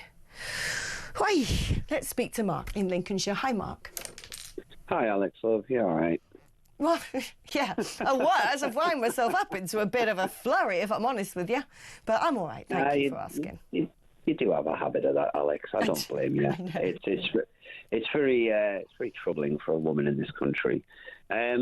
What I also find very troubling is in regarding to this fatter geezer, the Egyptian, this non-British guy, yeah, the Egyptian all day long guy. Yeah, what's concerning me about him is what I'm hearing about him when references are made about him. You know, whether it's Robert Jenrick doing it, whether it's, you know, the mainstream media, when they do actually mention, you know, why there's a furore about this. Even you guys, to an extent as well, have been doing the same thing. And it's this overemphasis on what he has to say about Zionism and Jews, which is terrible. What he's got to say about them is absolutely shocking. However, a huge amount of what he's also saying, if not more, and certainly far more severe, is about white people. It's about British white people. It's about Dutch white people. It's about German white people. And just to, you know, give a little bit, and I will completely censor these, but a couple of the tweets regarding this that he sent was, F that, sounds like you need more fear. Random shooting of white males should convince them racism costs lives. And another tweet, living in South Africa in general has convinced me that violence is acceptable and that the extermination of whites is a desirable thing. Now, these are... these are extreme. No, this is not just racism. This is almost genocidal racism. He also talked, if some of these posts are to be believed, with all the fake Queen AI going on now, I never know quite what might have been generated. But certainly from the things I have read, he talks about using rape as a weapon of what. I mean, look, the man is a wrong-un. I don't care how many times he apologises. I'm sorry. You know, I didn't say anything like that when I was in my 30s. I didn't just accidentally come out because I was frustrated and say, oh, do you know, it'll be great, let's kill everyone from such and such a place, or let's attack their mother. I mean, some of the things I've read are just so blimmin' extreme that it's not just, oh, I was a little bit wound up that day. No, you're clearly a very unpleasant individual. Well, this is the thing, Alex, isn't it? If this was 2 or 3 tweets said over a period of like a day or two, then fine, fair enough, and the rest of his history was absolutely perfectly fine. You know, there could be some argument for saying, well, you know, he was in a fit of rage, whatever was going on at the time in Egypt, blah, blah, blah. But this has happened over years. He's been putting out this stuff. You only do that if you have, you know, deep-rooted hate, you know, and that's not something you just lose overnight. No, this is what I'm saying. It wasn't just a little bit of, oh, he's such a beep, you know, got drunk and sort of messaged somewhat. Yeah, I mean, we've all made mistakes and used ugly phraseology, but this isn't that. This is a sustained, deeply rooted, embittered hatred for the West. And I think he's dangerous. But I'm afraid, Mark, we're stuck with him. In what world are we going to strip him of his citizenship and Egypt's going to say, oh, go on then, let's have him back? In what world is that going to happen? Well, the Egyptians were probably more than happy to get rid of this guy. You know, I mean, most of the Arab countries have gotten rid of most of their extremists into the West. You know, they're quite happy doing that. And we're the stupid ones that keep bringing them in. I know. Or I should say, those that are running the show are the stupid ones bringing them in. People like yourself, people like myself, all the rest of us are all basically going, stop doing this, for goodness sakes. What are you playing at? You know, this is going to end, not just in tears, it's going to end, quite frankly, in a bloodbath. That's where this ends up. Yeah, I mean, somebody asked me for predictions for this year, for this coming year, 2026. And top of my list was a 710 atrocity in this country. Because I can see that happening. Because there are literally hundreds and hundreds and hundreds of these extremists and, you know, ISIS sympathizers and sleeper cells, if not thousands of them. I mean, there was a recent report, wasn't there? We are marching towards something. Whether it's a terrorist atrocity or whether there is some sort of societal showdown, the likes of which this country just has not seen, not in my lifetime, we're heading towards something with this reckless open borders policy. That much is without doubt true. Mark, thank you. Mark, thank you. You can call yourself Mark if you like. Just say Alex Phillips gave me that name. Change it by deed poll. Thank you ever so much for your call. Let's catch up now with Susan, who's in Cumbria. Hi, Susan. Hello, I'm just ringing about the rape stats.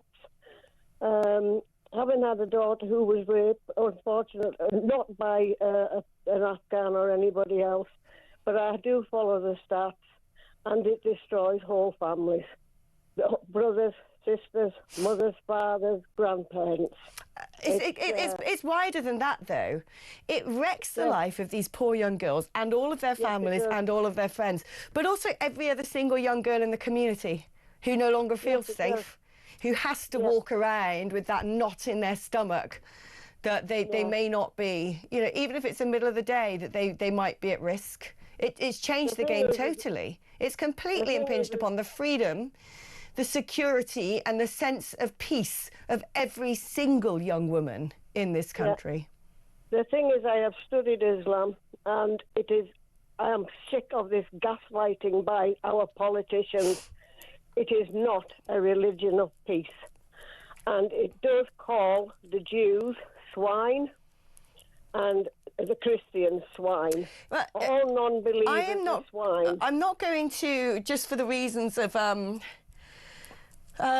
probity and proper journalism, I don't want to get into some sort of deep analysis of, you know, verbatim sections of the Quran or otherwise, because I'm not a scholar of Islam. And I would also reiterate that we have millions of Muslims in this country, and a great deal of them just get on with life, you know, drive buses, operate in hospitals, you know, and are perfectly integrated and pose no harm to anybody.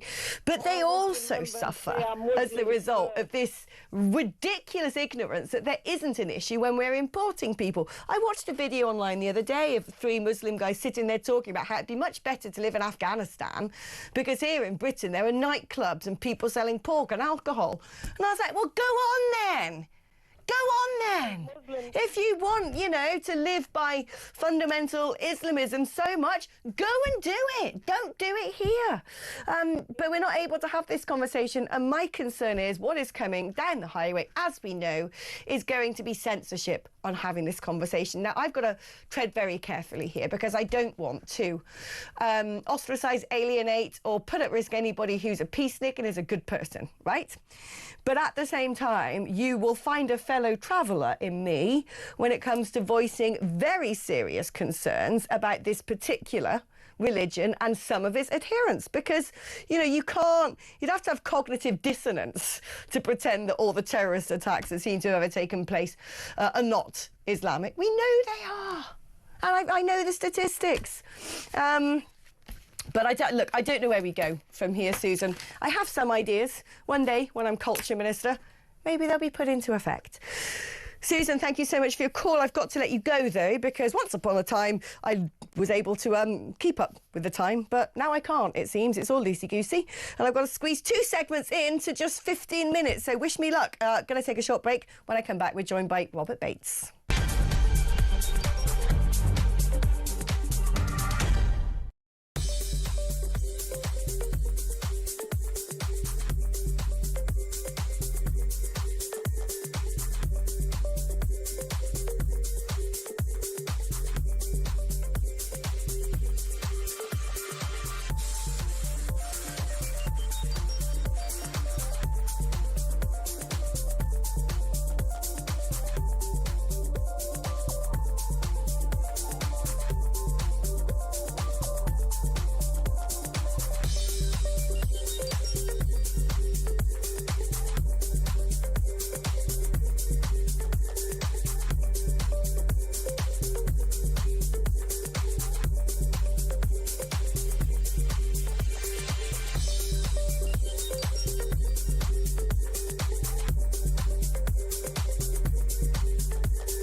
Across the UK, on DAB+, on YouTube, on your mobile, and on your side. This is Talk. All right, there. Let us catch up with the brilliant Robert Bates, Research Director at the Centre for Migration Control. How are you doing, Robert? Did you have a nice crimbo? It was lovely, thank you, Alex. How was yours?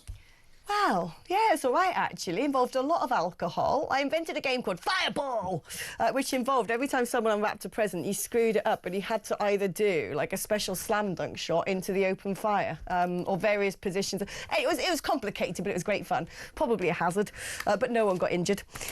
Next time, if you come and visit me, I'll teach you the rules. Anyway. Please do.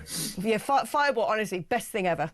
But, you know, not to be done without special training or parental supervision. Let's talk now about, I mean, this doesn't surprise me at all, French police unions are blocking a crackdown on channel crossings. Basically, maritime gendarmerie wanted to take more forceful actions to stop boats at sea, or did they? Such as jamming propellers, popping the boats. But the unions, a bit like the unions over here, Alliance being the largest one, said it was too dangerous, saying if there were 80 or more people on a dinghy, police would be taking a big risk if they try and stop them because people could fall into water and die. I kind of think with all of this, if you want to go play on train tracks, it's your fault if you end up dead. I think there is something in that. I think actually this is really just being used as an excuse by a French union that actually doesn't want to have to do any work. Let's be perfectly frank. We know what the French are like when it comes to actually having to put in hard work. And I think we've got so many examples now of the French treating this small boats crisis in utter bad faith that I can't believe that the Prime Minister is still placing effectively all his eggs in that basket and is still sort of praying and holding out hope that Macron is going to extend to him an opportunity to solve this crisis. We know now we've spent £500 million, and what have we seen for? We've seen one PR exercise where a few French police officers went and popped a couple of boats just as they were about to be put in the water. And that is what we've got for our money. We've got nothing else. And this is why the numbers are continuing at the pace that they are. And we've seen the second highest year on record of small boats crossings is because this Prime Minister, in his infinite wisdom, decided to scrap any semblance of a deterrent when he came into office. and instead decided that he was such an astute diplomat, he was going to be able to convince Macron to bail him out. Well, that clearly now hasn't happened, and the Prime Minister effectively needs to go back to the drawing board, because at the moment, with this deal and this plan looking like it's not going to get off the ground, there is nothing left that this Prime Minister has in place to stop these small boats crossings. Yes, he might point to the one in, one out deal, but we already know that's fallen apart. We've had migrants that we've deported to France returning to the UK. So there is nothing on the table at the moment, and I can really see, unless they're prepared to suddenly go very, very tough, next year being even worse than this year. And that really will be electoral kryptonite for this very unpopular government. Indeed, it will. I mean, I think it's very simple. You just turn the blooming boats around in the channel. It'd only take turning around a few, and guess what? They'd stop coming. It worked for Australia. If the brilliant Jordan Bardella happens to be the next président of France, he's basically already said to Nigel Farage, you want to turn those boats around, I'd back you. You do it, because they don't want to see all these people queued up in Calais either. I don't know if you've seen this video by Montgomery Toms, who's a brilliant young, what would you call him, commentator, activist? I think he's a journalist. He goes where people don't go, doesn't he? Yeah. I'm always quite precious over the term journalist, because I spent a shed load of money actually going to journalism school and getting letters after my name.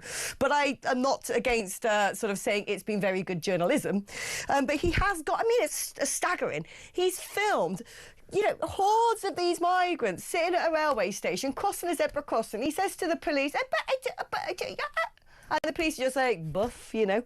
And they're all sitting there on this platform shouting, Allahu Akbar, we're going to invade your country. And a load of them have got all of these life vests, loads of orange life vests, all in Decathlon bags.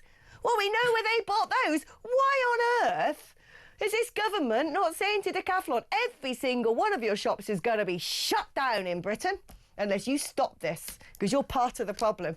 There is an illegal immigration industrial complex. If you started making people financially suffer, if you properly audited the immigration lawyers, if you took government funding away from the NGOs, if you turn the boats around, if you went after the companies such as Decathlon, who are making a mint from selling inflatables and life vests, maybe not inflatables, I don't know, but I've seen that video and I've seen the Decathlon bags.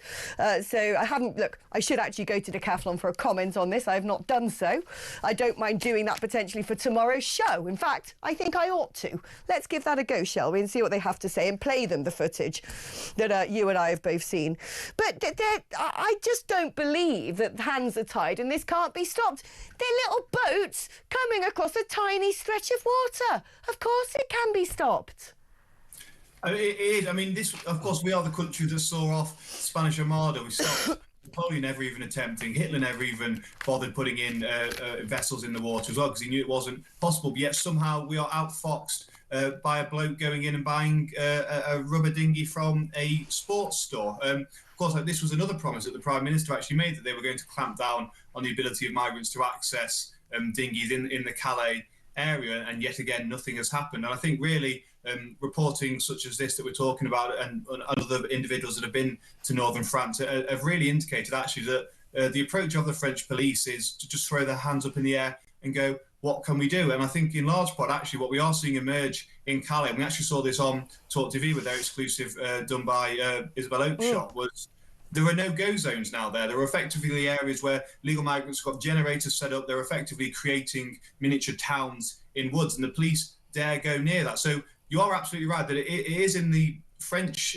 government's interest to try and solve this problem as well, because if Britain is not an attractive destination to try and come to, because they know they won't have a cat's chance in hell of actually being able to claim asylum, they won't make that journey up to northern France in the first place, and France will actually be able to address some of its problems as well. But again, that would be too much common sense and too much right thinking from the French government to actually countenance. So I don't think getting into maybe a diplomatic spat with the French on pulling boats back and just having the Guardian squawking and Sky News squawking and whatever over turning boats back is it's definitely part of the army. But I think much better solution is very simply use the money that we're currently spending on hotels, build massive detention facilities. As soon as an individual arrives, they get put in a detention facility and then they're on the flight within 2 weeks with no right to a judicial review and no human rights appeals being allowed. It's a very straightforward system. It's a throughput system. And you will very, very quickly have other migrants that would be thinking about coming to the UK cottoning on that it's not worth their while.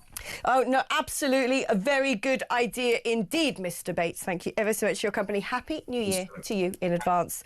Right, we're going to take a short break now, but when we come back, it's time to have a sniff around the sports headlines with Mr. Sean Custis.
Across the UK, on DAB+, on YouTube, on your mobile, and on your side.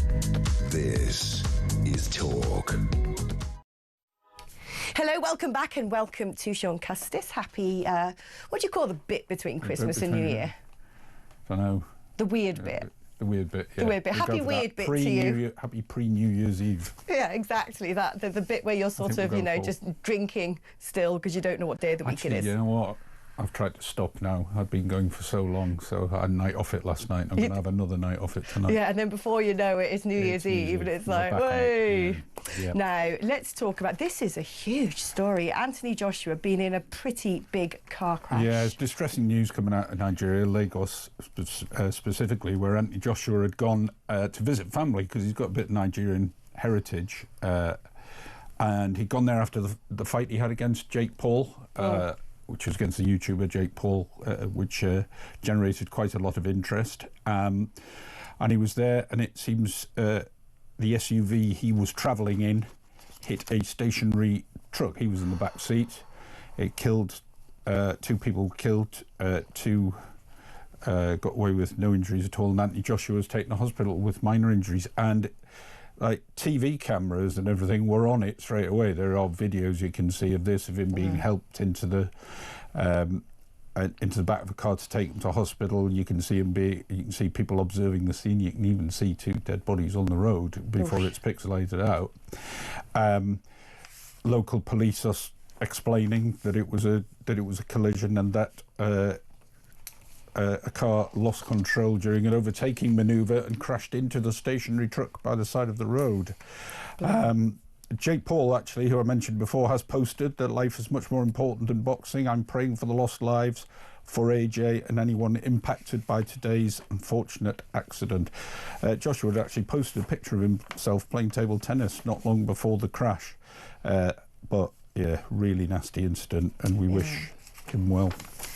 Yeah, so, I mean, I've lived all over Africa, and there's some pretty mean roads.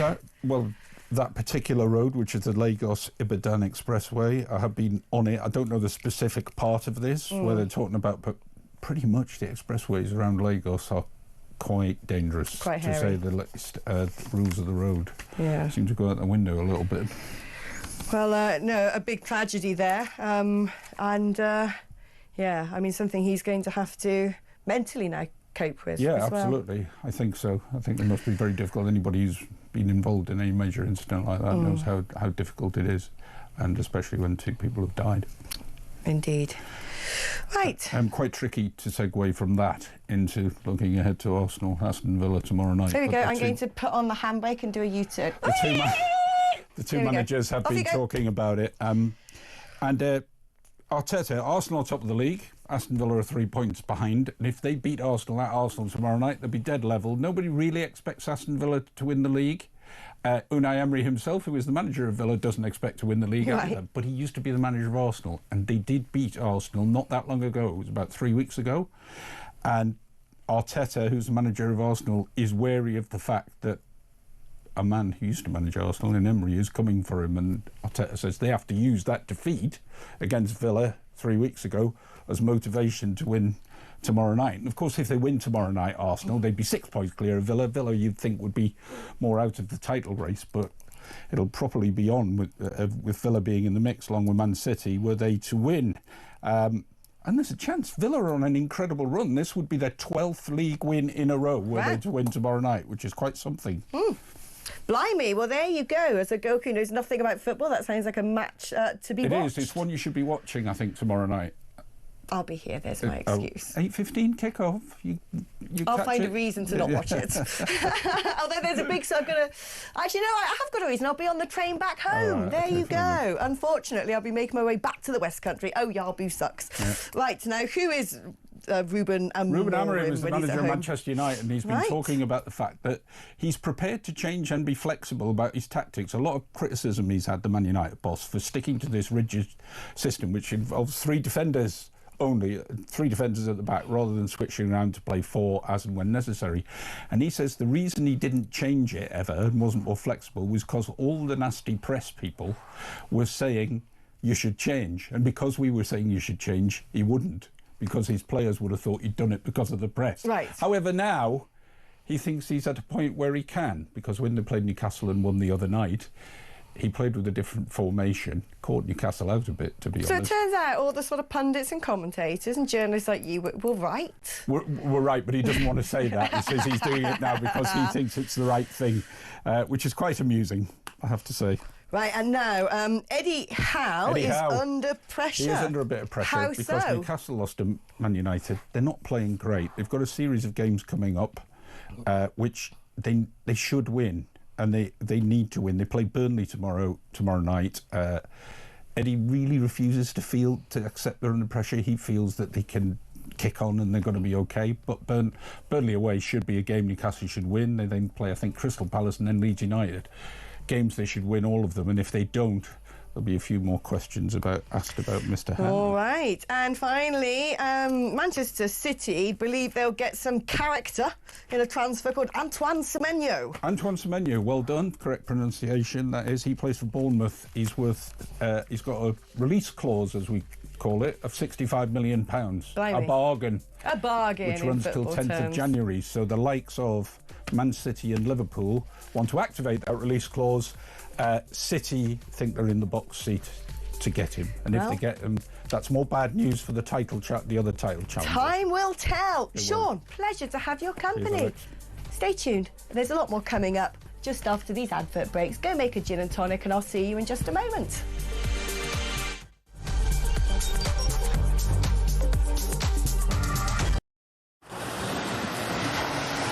Libya has become a major transit route for refugees and migrants from sub-Saharan Africa, and many of them come through Libya dreaming of getting to the UK, particularly from Sudan, where there has been a civil war waging for the last 2 years. And those asylum seekers or economic migrants who make it from Sudan to the UK have a 99% chance of being given leave to remain. So I spent several hours talking to immigration chiefs here in Benghazi on the east side of Libya. The Libyan National Army has a very good grip on the immigration problem, albeit fighting against a huge crisis with limited resources. There is a very, very clear process of giving people proper health checks, the life-saving care that they need, and then working out where it is exactly that they've come from. Their message to the UK is that you are fueling this problem. You are effectively advertising a great new life for people from sub-Saharan Africa. They actually said, you know, what do you think happens when a guy from Sudan comes up through Libya and makes his way all the way to the UK and gets put in a luxurious hotel and provided with everything? And make no mistake, it is a perilous journey. We see it from the end point. We see the Channel crossing as the dangerous bit. But actually where these journeys begin is in the hot desert. Many, many tens of kilometres have to be covered on foot by these migrants. And as many as 1 in 4 do not make it. That means bodies in the desert. The Libyan authorities are having to recover bodies across the UK, on DAB+, on YouTube, on your mobile, and on your side. This is Talk.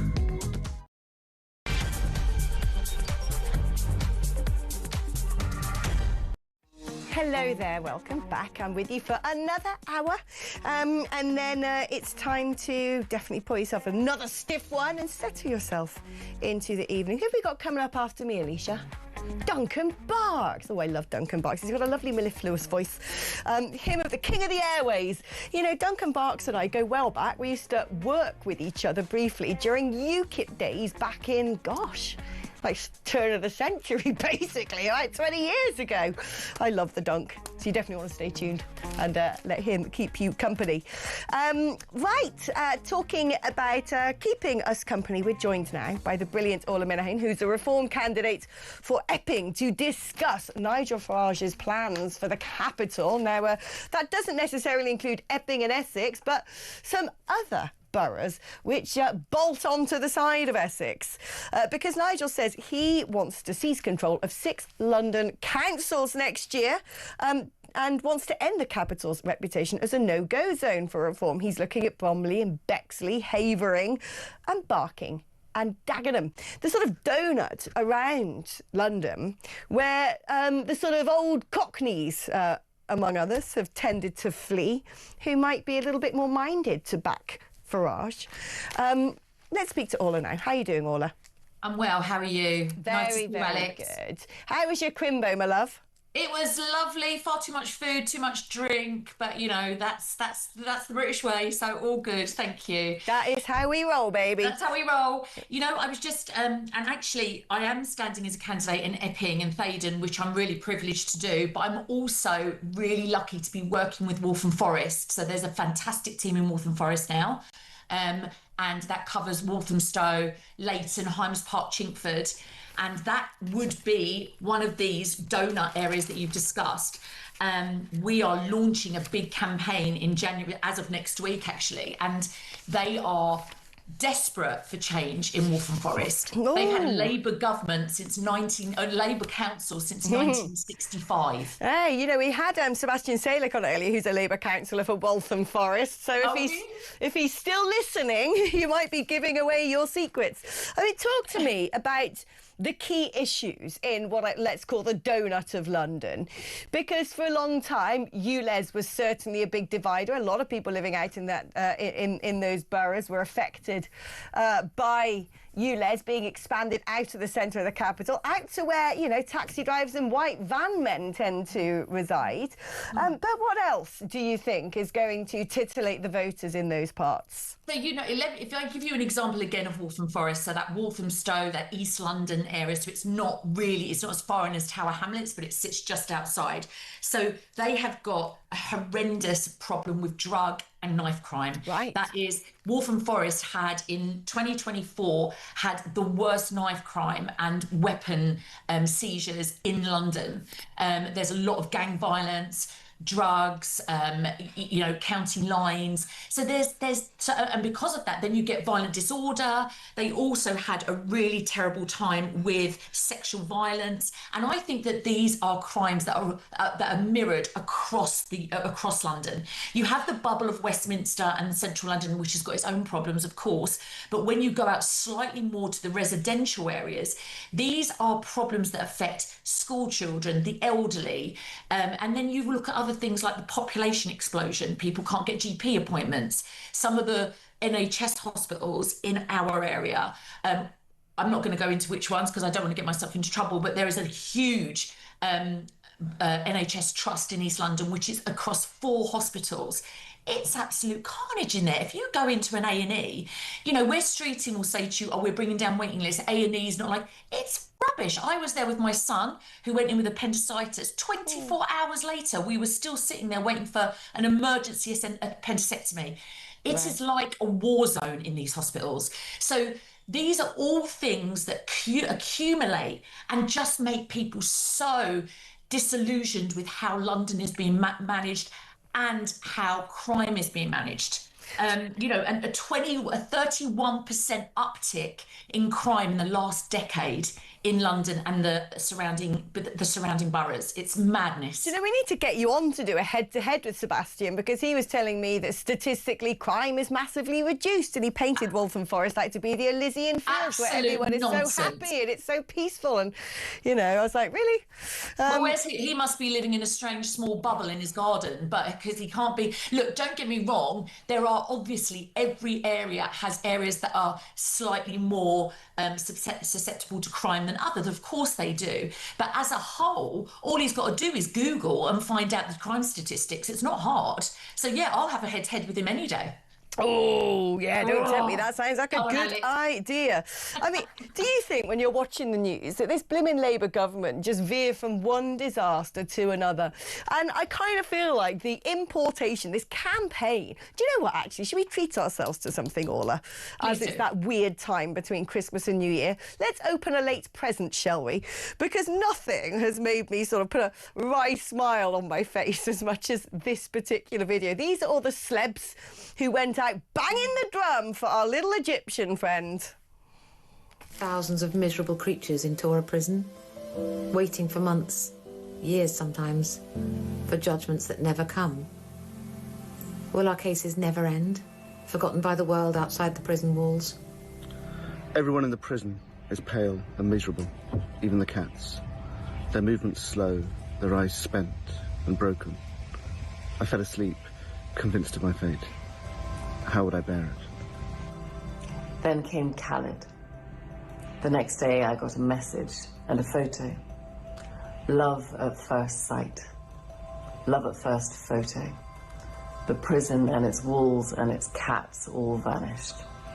Everything vanished except my love for Khaled and my joy at his arrival. On the 3rd day, Khalid visited me. It was a surprise. Khalid visited me for half an hour. I held him in my arms for 10 minutes. My God, how come he's so beautiful? Love at first touch. In half an hour, he gave me joy enough to fill the prison for a week. Now I understand why I'm in prison. They want to deprive me of joy. Now I understand why I will resist. Prison will not stop my love. My happiness is resistance. Holding Khaled is continuing the struggle.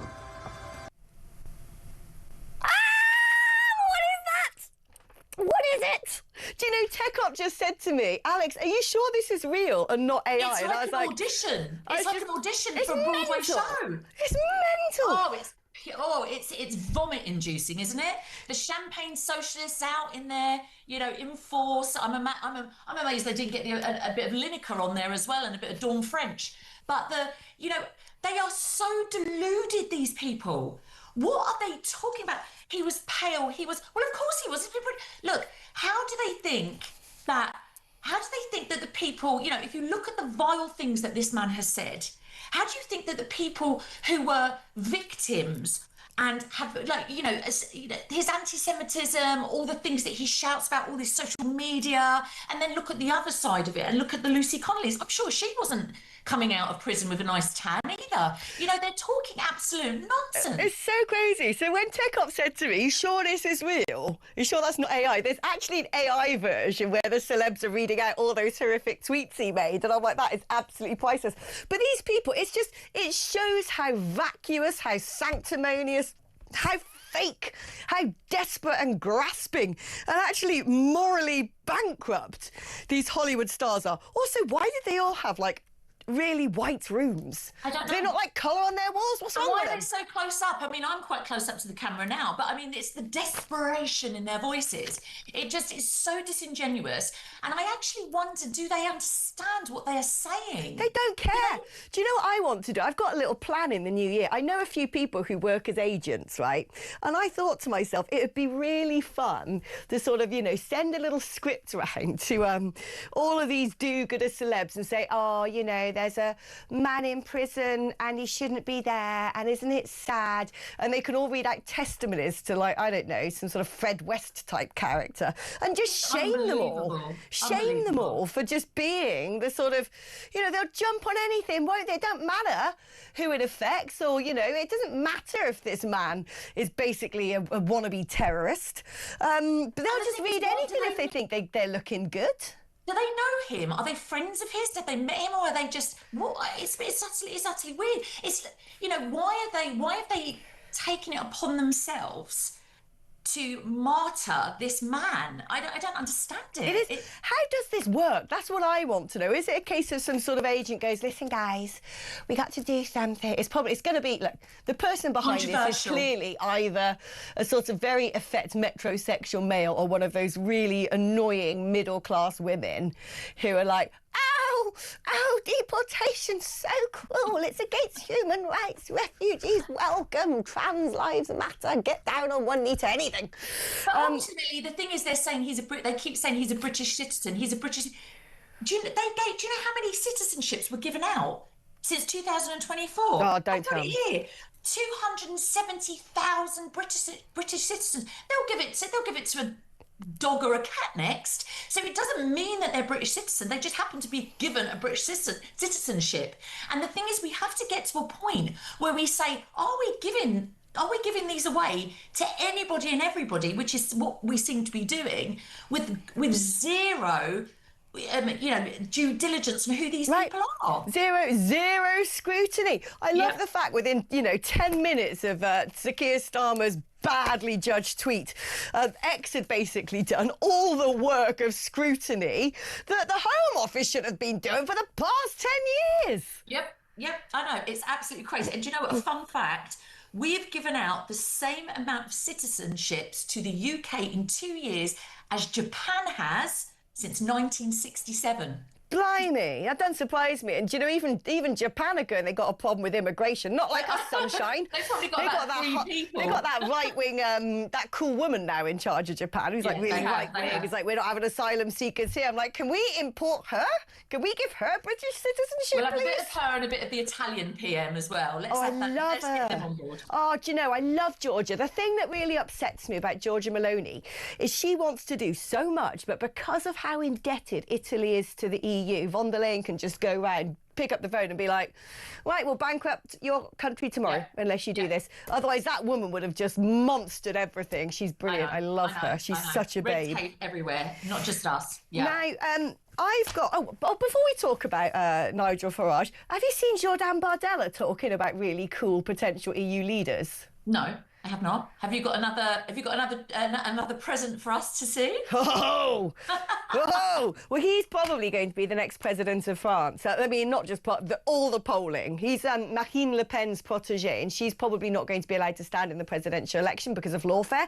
So the candidate is more likely to be him. And when you look at all the polling, he wins it every single round. Fantastic. And he's proper. I organised him to come and meet Nigel, actually, because I know his right-hand man, and when I used to be the right-hand woman to Nigel. So I was able to, like, you know, his right-hand man got in touch. He's one of my bezzers and said, look, I work for Jordan now. He wants to meet Nigel. Can you put me in touch with Nigel's team? So I was like, doop, doop.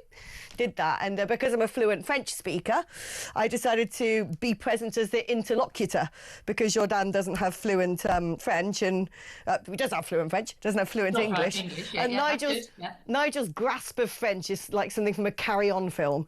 But anyway, I must admit, I literally sat, I was like, oh my God, I can't concentrate around this man. He's way too handsome. Oh, really? Yeah. Come on, give us a clip immediately. I haven't got a clip of Jordan Bardella just in the bank. If we had I thought that, you were going to give me a nice Christmas clip so I could... I'm going to get wronged for turning this into some sort of Tupperware party. But if we do have one in the system, I'm sure there's a lot of women go, go on then, let's have a look. But anyway, I'm going to embarrass myself now. But I feel like a 14-year-old with a crush. I'm like, oh, look at him. Isn't he handsome?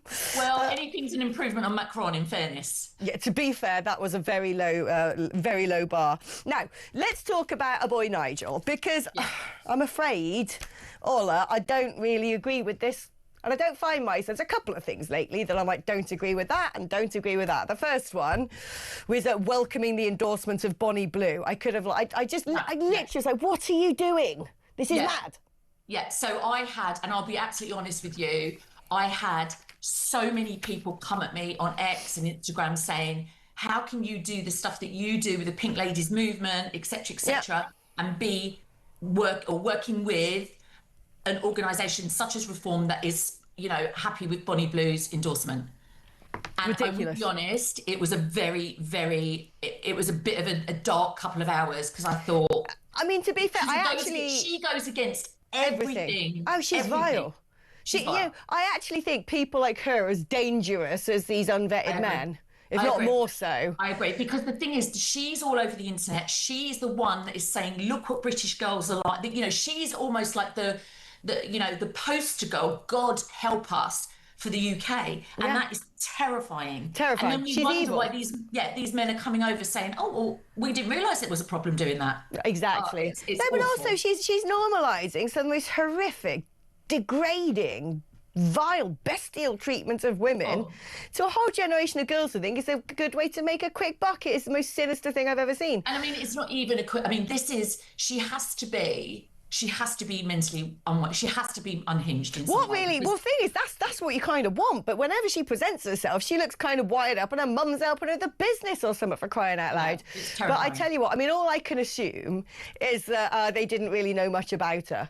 I'm going to have to assume that. But again, should have done your due diligence. Ridiculous. I do know people who do you think that maybe they... I don't know. Do you think it was a spur of the moment? Oh yeah, well we'll take anybody. You know, not take anybody, but we're happy that whoever wants to sponsor or support us. When you're as old vote. and gnarly as I am, working in politics, I think it was set up as a deliberate trap, and they walked into it. Yeah.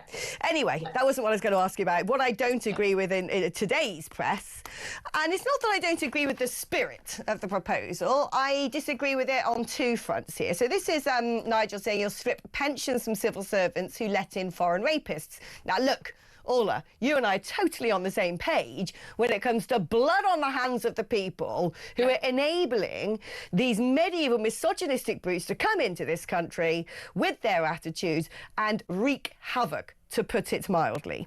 Yeah. But... first of all, we know from various articles written by brilliant journalists like Alison Pearson that there are whistleblowers in the civil service saying we are being forced to sign these people off because we're not allowed to deport them if they come from certain countries. Yeah. We've got certain targets. If we don't, we will lose our jobs. So that concerns me, first of all. There'll be a lot of people who, as much as we might want to accuse them of bearing the brunt of the responsibility, actually do not. But also that illegally, I don't think it's possible. It's a bit like someone saying in 5 years' time, right, Alex Phillips is going to have to, you know, forego or give back however much money she got paid for presenting her radio shows if she was discussing such and such. Yeah. Well, while sitting here now in the present day, I don't know that that's going to happen. You know, legally, it's very hard to sort of put a condition into an employment contract retrospectively. Yeah. So as good as a headline as it makes, I'm not sure that it's more than that. I just think that there's such outrage and such anger publicly around what's happening and the fact, and people want someone to blame. They don't understand. And I talk to the public all day, and I speak to people that have been, affected by sexual assaults, and or their children have, or whatever. They want someone to blame. So ultimately what they're going to do is point the finger at the Home Office and point the finger at the civil servants who have let them in. Now, of course, it's not one person or two people that have done this. It's various departments, various incompetency across the whole of the civil service and the whole of, and the Home Office and other departments. So I think for Nigel to say one person if this person is found to have done X, we're going to take their pension. I think it's very hard to police. I think it's very hard to or to judge their involvement and as you rightly said, people have a job to do. People have families to support. Yeah. And if you're in this situation and you're told you will do X, Y, unless you are in a lucky enough position to be able to fall on your sword and go, do you know what? I'm not going to take this anymore. I'm going to stand by my morals and leave. But how are you going to pay your bills? How are you going to pay your mortgage? I would agree with, in future, weeding out the authors and custodians of these policies, without a doubt, whether that's sort of the buck stops with the Attorney General, whether the buck stops with, whichever head of department. I think we need those people named and shamed. But the lower people, the minions, if you like, and the lower, God, forgive me for saying minions, but the people that do the job and do the processing and are sitting there with thousands and thousands of applications day in and day out, and are being told you will lose your £35,000-40,000 job, whatever it may be, if you don't conform. They've got to think, well, where else am I going to work? Because I'm not going to get a reference if I've been sacked from the civil service. Where am I going to work? Yeah. So I think it's putting unfair pressure and unfair demands on people that aren't really the ones that need to be held accountable. Let's be, because I always like to try and be hospitable, let's assume that we don't yet know the details of how this would be executed, because I can't really read in this article how they're going to work out where the buck stops and who should suffer.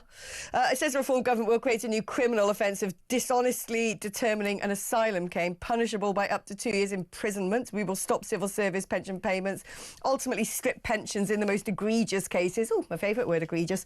Donating employer contributions to victims and charities. I assume that this won't be applied retrospectively, but come into play when Reform are in government. But then you kind of think to yourself, wouldn't your policy just be to say no more asylum seekers, full stop? I don't know. And there is, I guess that a lot of these asylum, well, I don't like to call them asylum seekers. I like to call them illegal migrants, which is what they are, but in most cases. But ultimately, a lot of these men, again, men, are liars. They lie about how old they are. They lie about where they've come from. They lie about all this. So if you're a person and you're sitting there trying to manage an application and someone says, I'm 17, even though he's sitting there with a full beard, and I've come from wherever, and there's a war, etc., etc. You can't prove otherwise because they've got no ID. You don't know where they've come from. So how are you supposed to cross-reference anything they're telling you? So ultimately, if they then go on to do something horrendous, and then you're put under the spotlight because you made a mistake, I think it's unfair. I think that we need to get to a point where we have strict rules and regulations in place. We close the borders, we say no more, and we start deporting them. End of story. This is what I think as well. You had a big debate with Sebastian Salek about this, who's saying, but not all Afghans are bad. Some of them are just ordinary people like you and me, and they also hate the Taliban. And I was like, I don't care. I put this down to sort of public safety and a bit like product recall. Do you know what I mean? If there was one bag of rocket that had E. coli on it and someone got very sick, all the bags of rocket would be recalled. Absolutely. And when it comes to asylum seekers coming from misogynistic cultures, I just think we go, no, to all of them. No, absolutely not. Nobody. Yep. Agreed, absolutely agreed. Somebody said to me the other day, if you had, which was an amazing analogy, if you had a box or a jar of sweets and there were 100 sweets and you knew that one was going to poison your child, would you let your child open the top and eat a sweet? No, you would not. Exactly. And that's the mentality that we have to adapt now. Enough is enough. We can't let any more in. We need to deport them. And you know what? Come in the legal route. People will say there isn't a legal route. There is a legal route. It might not be as quick, and you might not get as luxury a hotel if you do it that way. I mean, look, but do it. I just got to say, I don't really care anymore. I mean, look, the Christian heart in me cares on an empathetic level, but I just wish what we did was pour assistance and resources into neighbouring countries and said, you've got to do your bit and we will help fund, we'll help train, we'll come build encampments, detention centres, we'll send over food, water, supplies, whatever. So these people, if they're genuinely fleeing persecution, have somewhere to go, but we're not going to take them ourselves. It's a bit like me giving money every month to my church because my church then goes and distributes, food to homeless people, rather than me going, right, homeless people, do you want to come round Alex's today? Because I'm like, ooh, don't know who I'm dealing with. That might not be safe and wise. It's the same operation. You have to be pragmatic in your approach. Orla, thank you ever so much. It's been so much fun talking to you. Go and Google Jordan Bardella. He's a 10 out of 10, that one. Right, OK. Sorry, you can get away with this stuff as a woman, can't you? I bet there's men going, if I said that, it's a man. Yeah, sorry, just works like that, doesn't it? Right, OK, we're going to take a short break now, but when we come back, did you know, doesn't surprise me at all, that the fatal crash risk in hybrid cars is 3 times higher than petrol cars? Doesn't surprise me, but why? We're going to find out just after this.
Across the UK, on DAB+, on YouTube, on your mobile, and on your side. This is Talk. Hello, sorry, I was just messaging my friend because I'm looking after her cat over the next few days and saying, how do we coordinate when I have to... Anyway, who cares? Oh, look at that. On Telebox, Donald Trump is meeting Benjamin Netanyahu in Florida. And they kind of cutely have completely matching outfits on. It looks like they've got some sort of special right-wing uniform. We'll get some headlines from that if we get some lines to take before the end of the programme. But before that, let's welcome aboard HMS Common Sense Ross Clark, a brilliant columnist for The Sun. So the fatal crash risk in hybrid cars is 3 times higher than in petrol. How so? Why is that? Well, I think first a big word of warning about these statistics. This measures the accident rate, the number of fatalities in accidents simply divided by the number of cars, not divided by the number of miles driven in those cars. So it's not taking into account the number of miles driven, and it may be that hybrid vehicles, which are particularly popular among company car drivers, are being driven far larger distances than petrol, your average petrol car.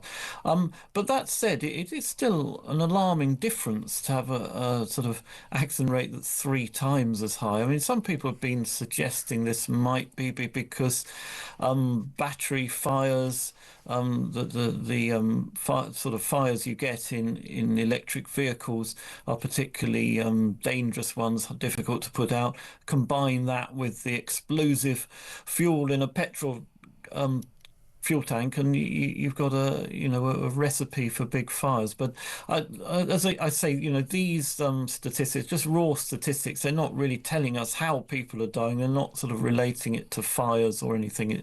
It is just a raw statistic. So it's a case of something which deserves more scrutiny rather than something which we can really say for certain is happening. Am I right in thinking that electric cars are far heavier than combustion engined vehicles?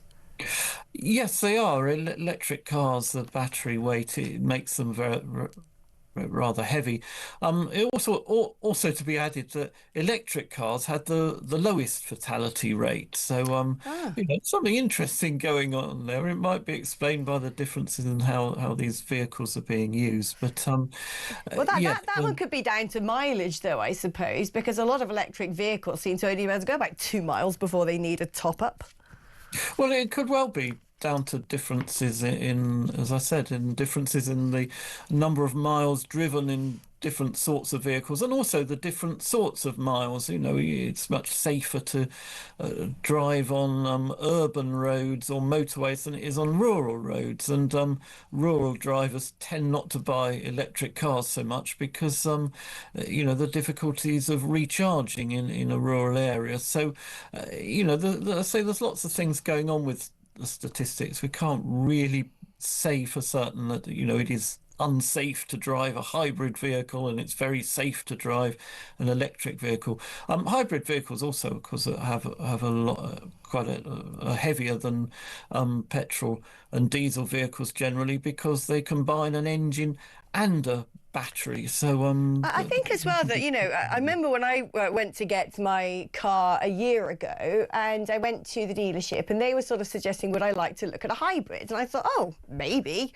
And when I started asking about how far does it go and the range, basically it was nowhere. It seemed utterly pointless. And the guy at the dealership said, look, to be honest with you, if you're someone who just commutes to work, then a hybrid could be really good. He's like, I've only had to fill up my petrol tank once every 2 months because, I barely use it for the journey that I do. I can just switch to the electric and it gets me there. And so if people are using hybrid cars because they seem to have even shorter ranges for that purpose, then they're likely to be in built-up conurbations where they're going to come into contact with a lot more vehicles. I mean, you're saying that rural roads are more dangerous. That might be so for fatal collisions, but certainly I think that I'm more likely to prang something or be pranged when I'm driving around where there's a gazillion other cars in 20-mile-per-hour zones.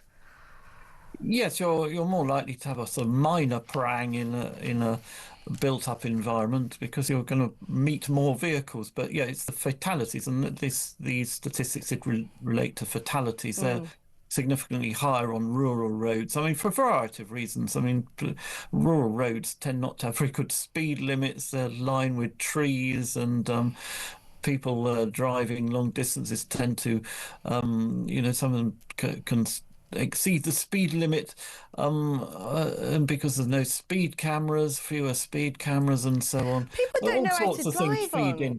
People just don't know how to drive on rural roads. I'm going to go on a little diversion here because I've sort of something's popped into my head. But I, after doing my driving test, I did my Pass Plus, which is when you learn to drive on rural roads and you learn to drive on motorways. And it staggers me that someone can take a test and pass a driving licence because they know how to reverse round a corner, and they've never been able to go on a motorway. That's mad. I think that's mental. And equally, we've got a lot of rural roads in Britain. A lot of people don't know, for instance, if you're on a single-track rural road going round a left-hand bend, the safest thing you can do is go to the right-hand side of the road so you can actually see round the corner. These little important instructions that you're given when you do the Pass Plus. Why do we even have the Pass Plus? Shouldn't, the basic driving licence involve all of that education? I just think it's crazy, especially the motorway stuff. That's mad. Well, it should do. It's for the point of convenience, we don't have, you know, if you're taking your driving test in Peckham, say, it's not easy to get access to a rural road or a motorway in order to prove those skills. So we just tend to sort of give people a driving license based on their local roads. But I mean, I drive a lot on rural roads. I live out in the countryside, and I think one of the things that's very noticeable about rural roads particularly is the lack of sight lines. You know, you can have a lot of bends, obstructed bends, and you can't see what's coming, and that seems to sort of fool a lot of people. They don't seem to sort of occur to them that, you know, you've got to always drive on the presumption that some vehicle is coming at you on the wrong side of the road at 60 miles an hour or something, and if you don't do that, if you don't drive you know, with that in mind, I mean, sooner or later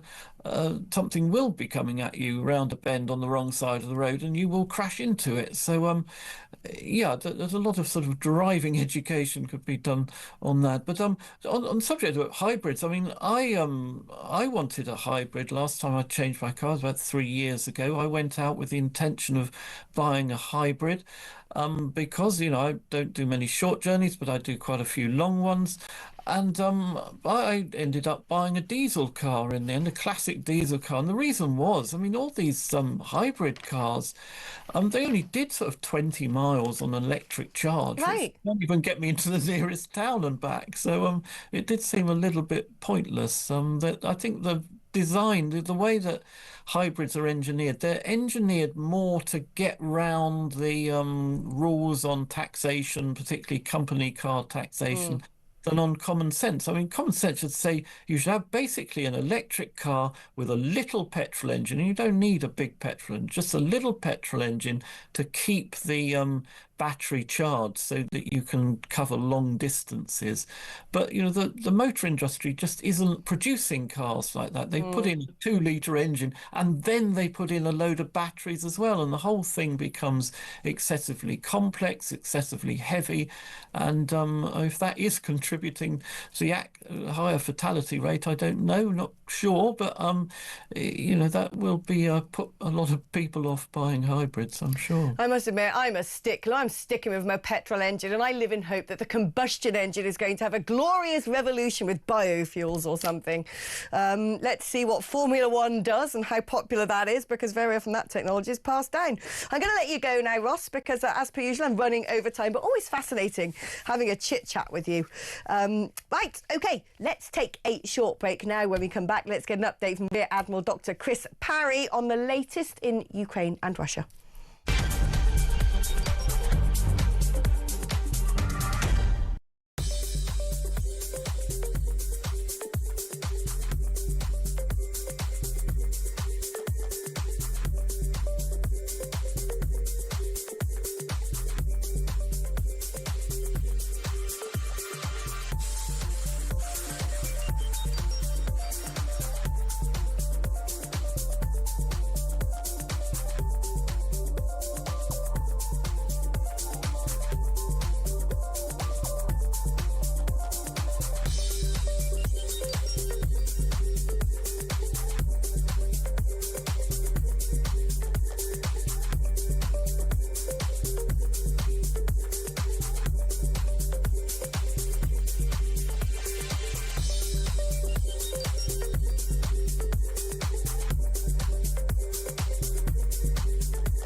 Across the UK, on DAB+, on YouTube, on your mobile, and on your side. This is Talk. All right, then, it's all kicking off in the world of geopolitics. There's old Donald Trump and Benjamin Netanyahu meeting in Florida. The latest lines from that is Donald Trump has said Hamas must disarm before moving to the second phase of the ceasefire. Don't think they're gonna. And also said that the US will knock the hell out of Iran if it tries to rearm.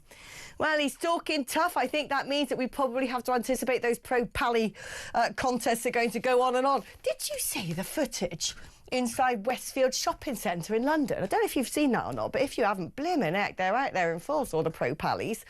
It looked like utter hullabaloo. I mean, quite dangerous. Anyway, I digress. Let us focus now on Ukraine and Russia, because Zelensky has urged Trump to provide him with security guarantees for 50 years. And Trump has hinted once again at a peace deal after talks with Zelensky down in Mar-a-Lago. Let's speak to Rear Admiral Dr. Chris Parry, former NATO commander and strategic forecaster. Chris, always an honour to have you on the programme. Here we go again. We know there's been significant bombardment over the Christmas period by Russia, especially via drones.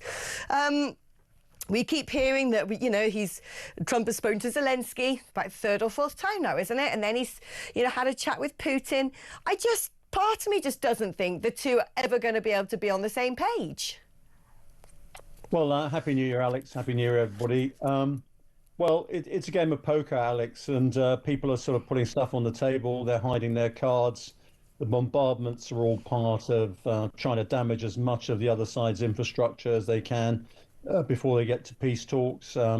Everything's still very much in the air. I think the key thing to consider here is that it's not really just one side and the other trying to agree. You've got the United States, you've got Europe, you've got all sorts of other people mixed up in this. So it's a very complex negotiation, and one doesn't really know what's going to happen in the end until the cards are put on the table. And that's where we are, frankly. Yeah, I mean, this is the thing. But I just think, Putin's not going to want to concede a thing. He cannot be looked like he's backing down or walking away with his tail between his legs, apologising. He also seems to have understood how to run rings around Donald Trump. He doesn't seem fazed at all by any sort of threats or sanctions. He's got his shadow fleet able to sell fuels on the high seas. He's being extremely belligerent when it comes to buzzing past the UK coastline. He's got his allies around the world who are happy to support him and give him arms and buy his fuel, even if it means that they might fall out with their Western counterparts. He's not about to back down. He wants whatever he can get. The problem is Zelensky can't really back down either, because it's capitulation to somebody who's come in and invaded your country. So I just don't know how this can come to a conclusion. I can't see light at the end of the tunnel.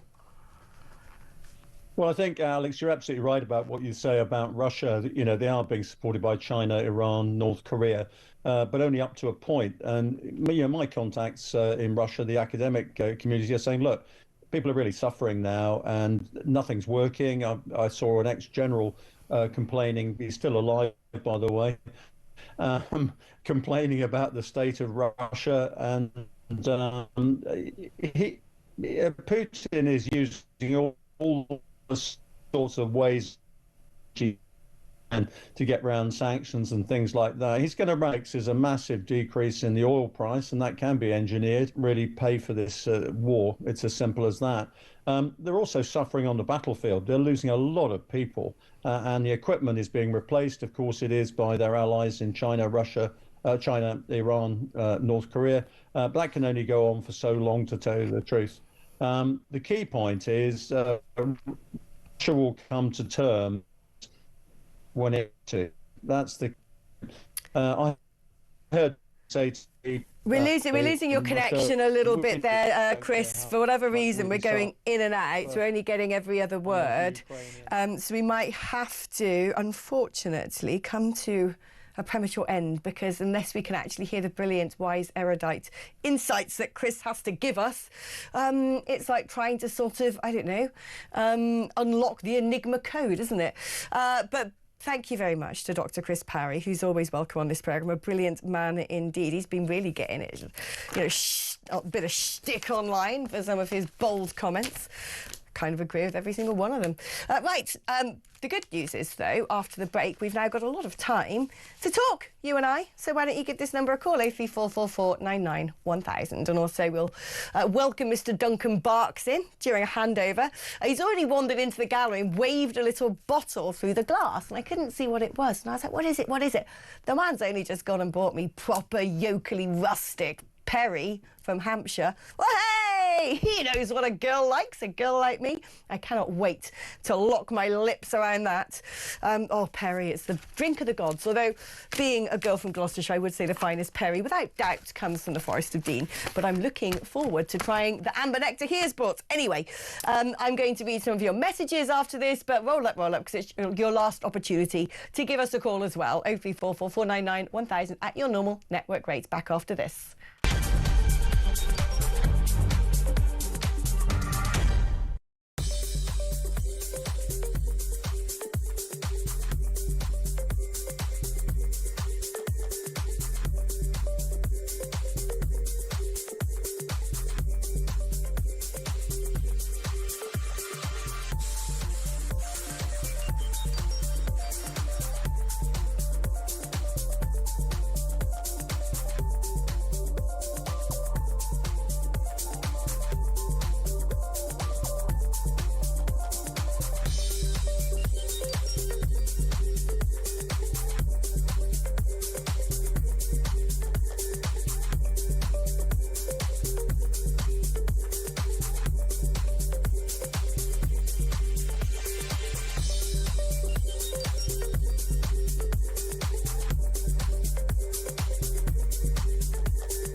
Across the UK, on DAB+, on YouTube, on your mobile, and on your side.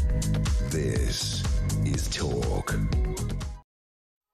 Hello and welcome back. You'll be pleased to know I've managed to get about 4 clues during that advert break. I haven't been able to do my cryptic crossword because I've been too busy doing other things during the ads. But there you go. I've managed to get 4 under my belt in that space of time alone. Let me just write that one in. Attesting. There we are. Well done, Alex. Here you go. See if you understand this. Witnessing American teetotal rock star taking drugs. Do you know what that is?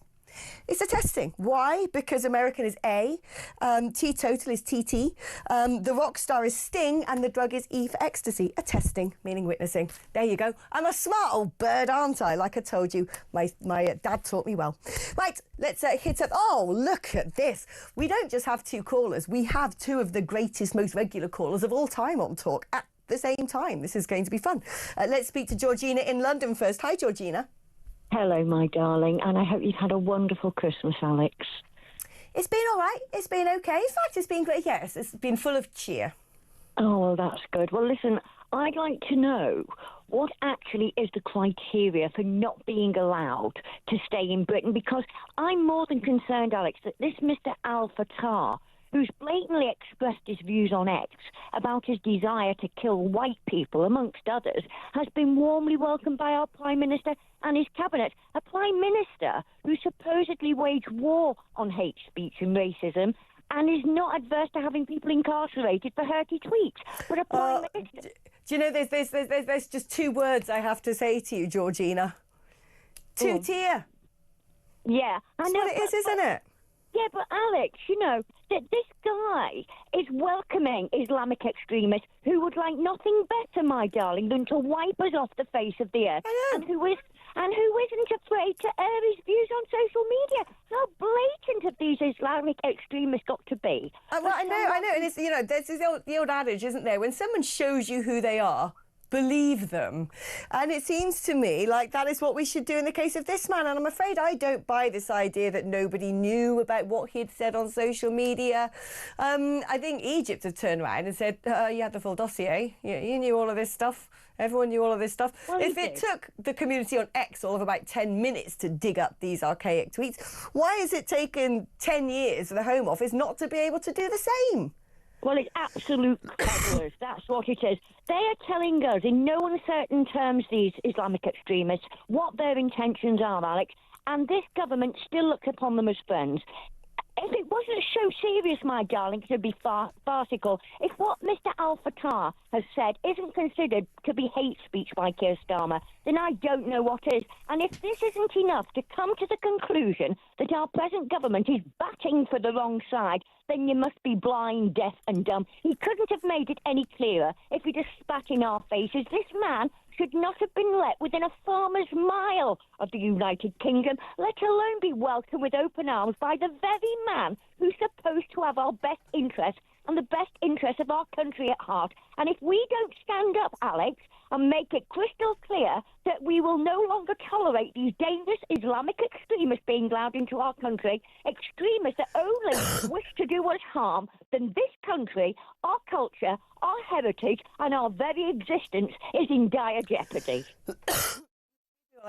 Have a little cough. Absolutely 100% what you just said. Georgina, lovely having a call from you. I've got a little bit of catarrh trapped in my throat, but let's welcome Grace in. Grace, the floor is yours. I'm going to press the cough button and cough away while you speak. Okay. I'm so sorry about your cough. I hope that gets better soon. I wonder whether this guy really is sorry after he has supposedly apologised, because I do think it's possible for even really evil people to sometimes change, and that's part of why we celebrate Christmas, because Jesus came to offer us salvation if we repent and turn to him. And all of us need to repent of some things, although mostly not as heinous as this particular individual in the news. But whether or not he really is sorry is impossible for us to know at this point. And the government has clearly been completely incompetent in not being aware of these tweets. And on the one hand, I think they're trying to say that they are morally upright and caring because they're trying to stop someone from rotting in a jail for activism. But it's not morally upright and caring to disregard the safety of the British people or to focus on this one individual on the basis that he has some connection to Britain. I'm kind of concerned about other people who are wrongly imprisoned in our world and various dictatorships that are oppressing people. Why has our government said that sorting out the case of this one bloke was a priority? Like, why not worry about other people in our world who are wrongly imprisoned, who aren't racist like this individual? It's kind of like they want to say that they're really loving and caring, but actually we need to care for people in our world who are facing injustice and also recognise that human beings can be evil, and this bloke has been evil. The things he wrote are despicable. This is the thing, you know, whenever we have, it's very difficult, I'm sure you find this as well, Grace, very difficult as a Christian when you're like me and you're very strong politically to sort of somehow make the square the circle. But I think that sometimes readings of Christianity get things all wrong. You know, I don't think the message is you have to be so soft that you endanger your own people. You have to turn a blind eye to the abuse of women and children out of compassion. I cannot imagine in any way, shape or form that would ever have been the message.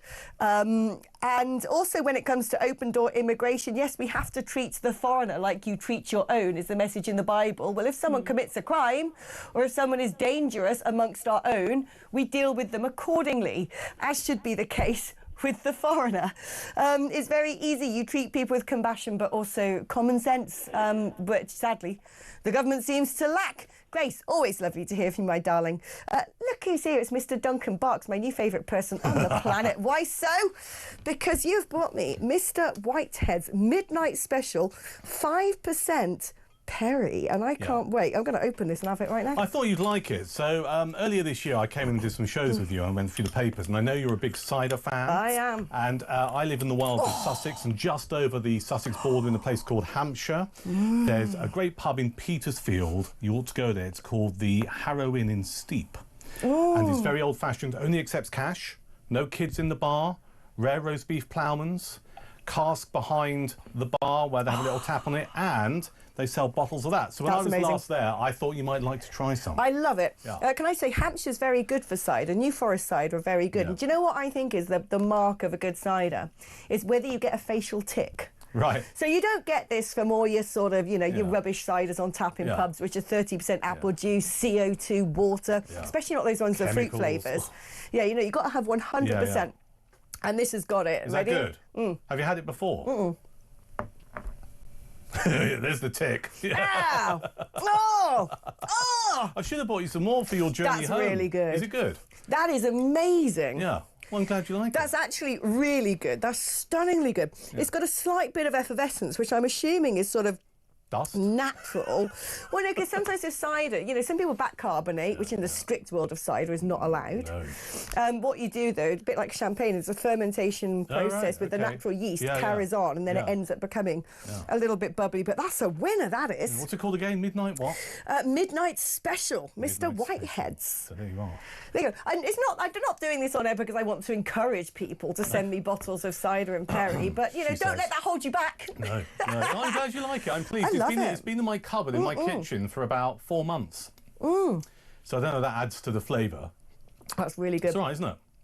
It tastes like a pear drop that's come into contact with a dead animal, which is exactly what I want from a good perry. That's the blend. Yeah. Well, I'm glad lovely. it's giving you that's satisfaction, genuinely Alex. lovely. That's good. Listen, I'm here after 7. Ton of stuff to talk about, including what should happen to El Fatah, and also, would your dog save your life if you have a dog? That and much more. Wow. Yeah. Have you got a dog? Yeah. Would it save your life? Oh, no question. What is your dog? Sausage dog. How's it going to save your life then, Dunk? If I'm like some sort of, It'll probably go to the phone and dial 999. If I'm some terrorist and I knock on your front door and you open it and I've got a massive machete. No, seriously though, he knows if you're unwell. Dogs know this stuff.